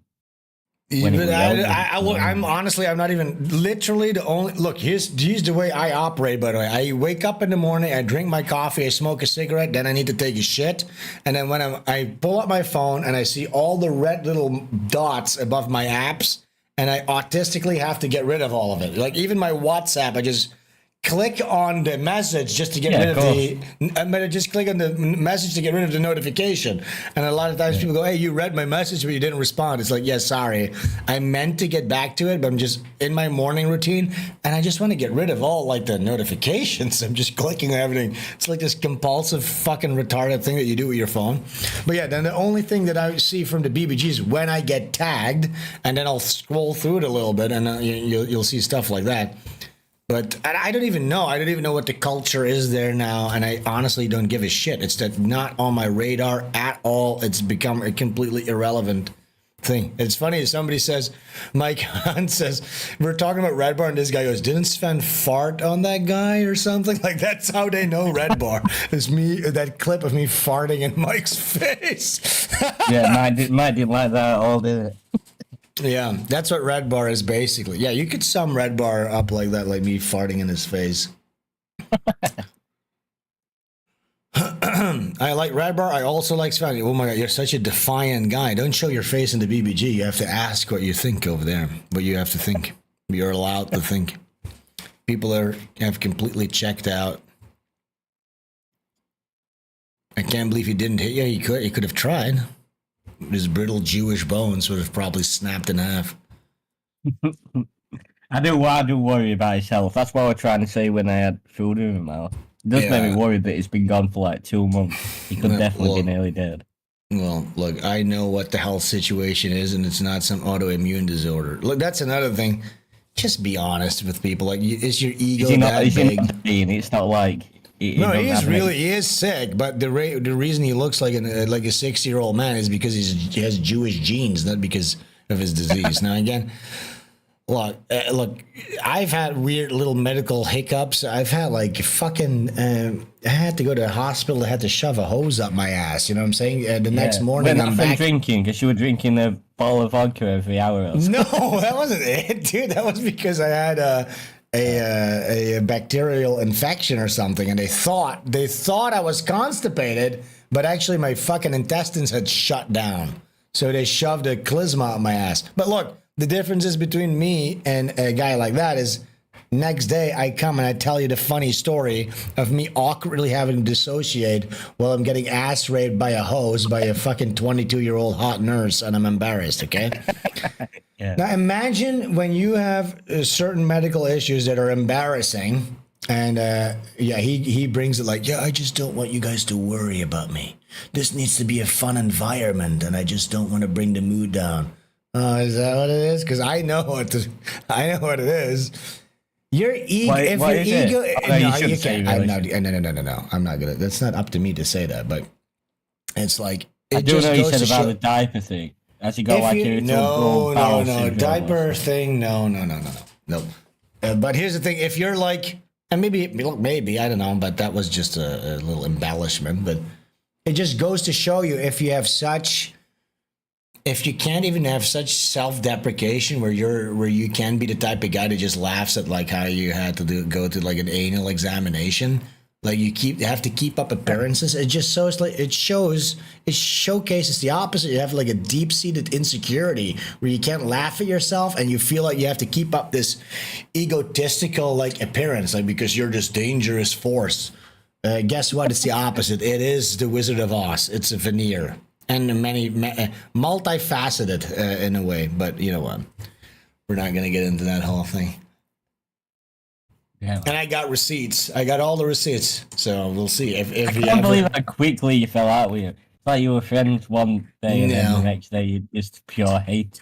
It's not hatred. It's just like You got all What these is it? feelings that you just want to say. No, it's like it adds up. It adds up. It adds up. It adds up, and all of a sudden, it's like the bucket spills over. It's like, okay, you know what? That was the last straw. I'm done being disrespected. You know what I'm saying? Yeah. Good luck. Fuck you. And then some. That's what. Do you feel like you didn't show your comic book enough respect when you were on the No, street? not that. Dude, this had like a year leading up of disrespect, major disrespect. The reason my name was removed from the fucking archives is because when I was getting attacked from the whole COVID thing, he was like, listen, I'm sorry, but I cannot compromise my business. I have to get rid of your name. I'm sure you understand. This, meanwhile, when he was getting attacked and canceled by like feminists, I'm there in the trenches with him, helping him out. I'm like, dude, can you help me? Sorry, I have to wash my hands in innocence. I have to remove your name. That was number one. Shunk, shunk, strike one. All right, then, I got it. I see what you are. And there was a couple more strikes, and then I decided, you know what? I will no longer grace your life with my presence. Good luck, fucking kike. Because that's what it is, dude. It's kikery. It's not a friend. Yeah, when you didn't feel Never like was you a were friend. like a friend. Doesn't know what it is to be a friend with anybody. No, You think I I'm wouldn't let you off and my again, website. if you get expelled from 109 countries, is it the 109 countries' fault? If you cannot maintain a single friendship, is it everybody else's fault? You know what I'm saying? Come on, dude. Shut the fuck up. And here's the thing. He'll never respond to any of this because I have a lot of receipts. I got pictures. I got pictures. I got videos. I got everything. I prepared for this very moment because I saw it. I saw it was coming a long time ago. You just knew if he ever did turn on you, you'd be able to hit back as hard. Oh, dude, it would be. I mean, it's never gonna happen because I got pictures of credit cards. I got. I shouldn't even say that. I got just some interesting names in some of these cards. I got footage of people walking in funny ways. I'm not even gonna. I got pictures of he got him walking bookshelves. Yeah. I'm just gonna go for a piss still, Beth. I got a lot of stuff. Let's just put it like that. I got recorded phone calls with people crying. So, yeah, I'm not really worried about that. But yeah, it's just so gay to see people write their own fan fictions because they have they're in these what's it called again? Parasocial relationships. And you saw this a lot. Like there's guys that hate me because they want to be Mike's friend. And we saw this even in like when we had like those tour stops in London and stuff like that. You had guys, they show up because they listen to Mike all day long. They envision they're his best friend, parasocial relationship 101. And then they thought they had to get to Mike through me. And I would be like, okay, go be with Mike. Fuck up. Stop. Shut the fuck up. You know what I'm saying? This was like a known thing that we would make fun of. It's really pathetic shit. And it's just like, I don't want to be associated with any of that stuff. It's wholly uninteresting to me. And I understand I can't shake it. That's like part of the history. You know what I'm saying? People will always say, oh, are you from Red Bar? Oh, yeah, sure. Whatever. But it's just not interesting to me at all.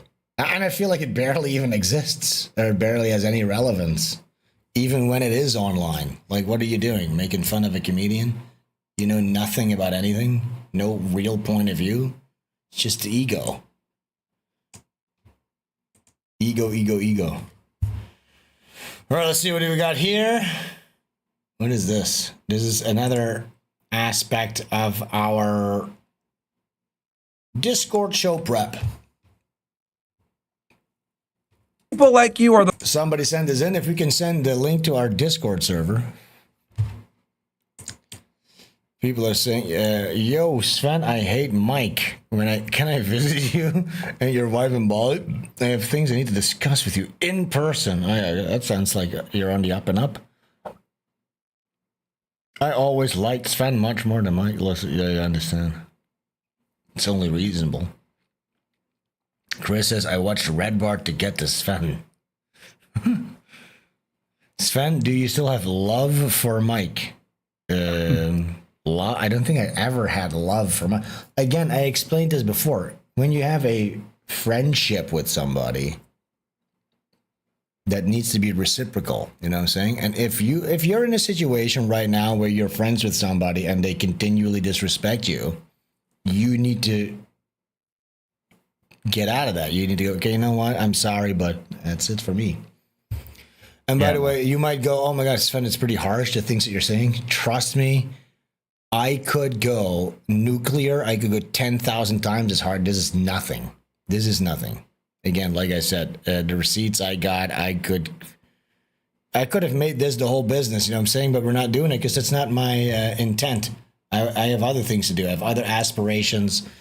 Look, what SvenStreams, what we're talking about, it's something completely removed from that. I'm not even involved in any of that. It's not interesting to me. You know what I'm saying? I'm not interested in goofing on comedians and stuff like that, and then what I would say is, if you are going to do it, like this contrarian nonsense, this low-level analysis of culture, this Simpson steer, like liberal garbage. I moved beyond that a long time ago. I just can't pretend that I'm into that stuff. Yeah, and if you are going to do a show where like you pick on people, part of picking on people is doing it relentlessly. That was part of the fun. If you're only going to do it once a month, they don't really fear it. Once every 2 months. Yeah, look, at a certain point, you got a little bit too comfortable, and it's like, yeah, where's the passion gone? And then half the show is going to be like, look, we do it better than everybody. How about you show that you do it better than everybody instead of just constantly trying to remind us of that fact? You know what I'm saying? That was another thing. It's just this braggadocious fucking nigger shit. You know what I'm saying? I'm just not into any of that shit. I've basically grown to be the complete opposite of whatever philosophy happens on that side of the internet. It's like Reddit tier shit. Yeah. I despise Reddit shit. Yeah, I'm based. I'm a based nigga, all right? I want to do transgressive shit. Yes, I am an edgelord. Sorry. I'm not into cookie cutter bullshit. I do like things to be as hardcore as possible. Yeah, exactly. You know what I'm saying? Let's watch this. So we're enough Red Bar fucking shit. This is gonna get clipped. They can spin a lot more fan fiction about how I deleted my channel on purpose. That's a thing though. Like when you try to goof on somebody, you better make sure that you're actually looking them deep into the eyes. You did a proper analysis, and you're actually discovering a skeleton in the closet. Because if you're goofing on somebody and you're way off mark, you're being pathetic. But here's the thing: you almost can't comment on that because then you're starting to become like you go onto the defensive. And it's honestly so silly that I don't give a shit. You know, like imagine like there's people actually going with the thing. Oh yeah, he probably deleted his channel on purpose. You can watch it happen live. How fucking gay is that? I still don't understand how that could ever possibly help. It doesn't make any fucking sense. It doesn't make any sense. But okay, whatever. It's not like you start trending the second you got your channel banned. Nobody even knows it's been banned. Yeah, exactly. Nobody even fucking knows what happened. You know what I'm saying? It doesn't make any sense. Okay, let's watch this, please. We have to go through our Discord suggestions, and if we can post a link. Oh, there it is. Liz posted a link. I hope that still has some seats left in it. Yeah, Reddit bar radio. That's a good one. That's literally the best description of it. People like you are the fucking problem, because here's the thing. Americans are tired of censorship. We're tired of being browbeat into being virtue signaling losers like you, who always sit there and try to raise people and say, oh, you go ahead and you provoke problems with people. I've literally seen you do this. You go up to people, you provoke them, and they tell you fuck off, and then you get mad and you yell anti-Semitism. Quite literally, what I want to hear is this. Rabbi Shmuley, until you can actually call people liars for what they say, no one... Look, and this is an interesting look. This is what the internet is doing right now. We are revealing Jewish tricks. And here's the funny thing, too, just to go back to Red Bar for 1 minute. Red Bar, this fucking consumer faggot, he's buying Yeezys. He's playing fucking nigger Kanye music every fucking show. He copies Kanye's cover album or art for his fucking show. That's so fucking gay, by the way. It's so fucking gay. Then the second Kanye West starts going schizo mode on the Jews. Guess who never mentioned Kanye West again? And then we're not Jewish. Oh yeah, you're not. Oh yeah. It's just I'm sick of that shit. I will not associate with any of that fucking shit ever again. That fucking toxic garbage. No one cares about anti-Semitism anymore. You guys run around, use it for everything. We're tired of it. Stop trying to browbeat us and virtue signal, saying, "Oh, that's anti-Semitic." How about this? When you can call someone a liar for what they're saying, then we'll start taking you more seriously. Other than that, you're a fucking dildo rabbi. Based. People like you are the fucking problem, because here's the thing.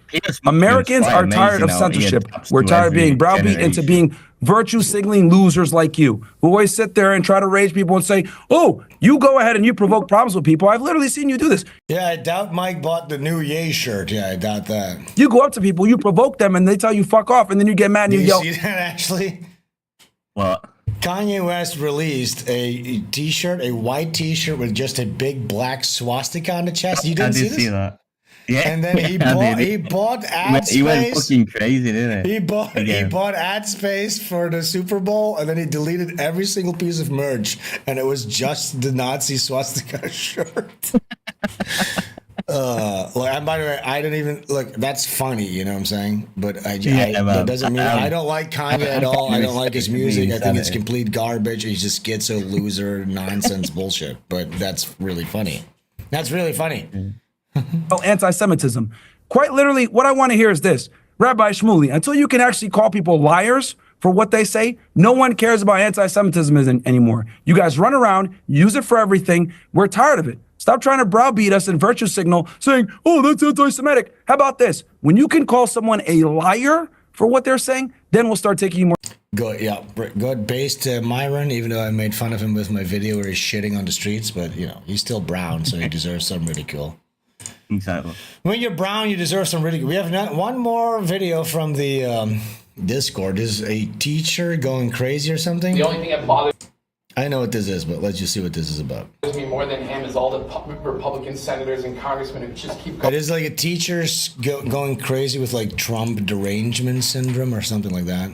going along with it. It's Yeah, not in that they America believe it's in still it. You pretty gotta bad, know yeah. they don't believe in it. They don't believe in any of it. They're just afraid that he's gonna talk smack about them on Truth Social, and then they're gonna lose their job in an election. So they're just doing whatever he says, which is the worst possible thing, because that's cult and dictatorship. Jesus Christ, you don't see that? Oh my I'm God. not kidding. When I say wipe that smile up, I don't care. Yeah, this guy has no emotional regulation. Mentally. You're going to detention for bringing up politics in class. You want to go for two? Control yourself, man. Yo. Excuse me? the kid goes, control yourself, man. Hey, hey, bro, control yourself, bro. Hey, chill out, bro. He goes, excuse me? Excuse me? After all I put up with you for the last 2 years and talked you up and stood your back when they ripped you, you what? You say what? What? Are you serious? Treating me with that disrespect? Are you serious? Are you serious? Wow. Are you serious? This is what you sent your kids to. That's insane. If I can take back your letter of recommendation from college right now. Like, this is so funny. He's just sitting there with some stupid filter on his face, filming this. I would. You talk to me like that? After everything I've done for you? Wow. Are you kidding me? Are you hecking freaking kidding me? Imagine being sat in a class while a teacher No came detention. up. Don't ever talk to me again personally. You can ask questions in class. You say anything in class without raising your hand, you go to detention for a week. From now on. Disrespect me like that? You got your letter, so now everything's good, right? You got your high grade on the midterm, so everything's good. Now you can treat me like that? After all I stood up for you, you punk ass. You really gonna do that to me? Wow, yeah, he And just we don't keeps think about it adding anymore on to than the embarrassment. Yeah, oh, that's pretty gay. Yachts. Sorry about that. Trump did reveal just how fucking mind warped some people are. Yeah. Yeah, you know what I'm saying? Like, I guess Trump derangement syndrome is like a thing that carries over from 2016, but, you know, I'm Still not a there, major like Trump. you I'm said. not a major Trump guy, but No, but what he reveals about other people is undeniable, isn't it? yeah, it is. That's true. I think I have one more thing here. I don't want to go over that tri-state video because it's so long. I don't think we're going to do that. I think we're going to cap it off here. We've been live for like 3 hours. I think that's a pretty good live stream time. What do you think, Ashley? Not too shabby at all, mate. Yeah. Not too 3 hours. shabby. I want to thank everybody for coming to hang out on SvenStreams. We're back. We're starting from scratch, guys. Are you excited about that? Man. We're starting back from scratch. Like day one again. Day one. I guess I have to do a lot more interviews. Starting off with on Tuesday, I'll be on Pod Awful, 7 p.m. EST. I'll be hanging out with Jesse PS. He's been giving me a bunch of tips on how to rebuild all this stuff. So shout outs to Jesse. I guess that's it. We're going to be back here Friday, 7 p.m. EST, as always, and we got to kind of, I guess, keep it up with that schedule, Ashley, if that's okay with you. Yeah, I think it's fine. All right, cool. And we're going to be doing some gaming streams when fucking the Black Assassin's Creed thing comes out. We're going to be doing that. Yeah. Will you be playing that on PC or PS5? PC, probably, because it's easier to stream. And then we're going to be doing some art streams, too, with Liz and with Mike Inc., so stay tuned, hit all the bell notifications, all that jazz, and we will be seeing you on Tuesday, 7 p.m. EST with Jesse PS, and then we're back on Friday, 7 p.m. EST. Thank you so much, Ashley. Thank you so much, chat. See you guys next time.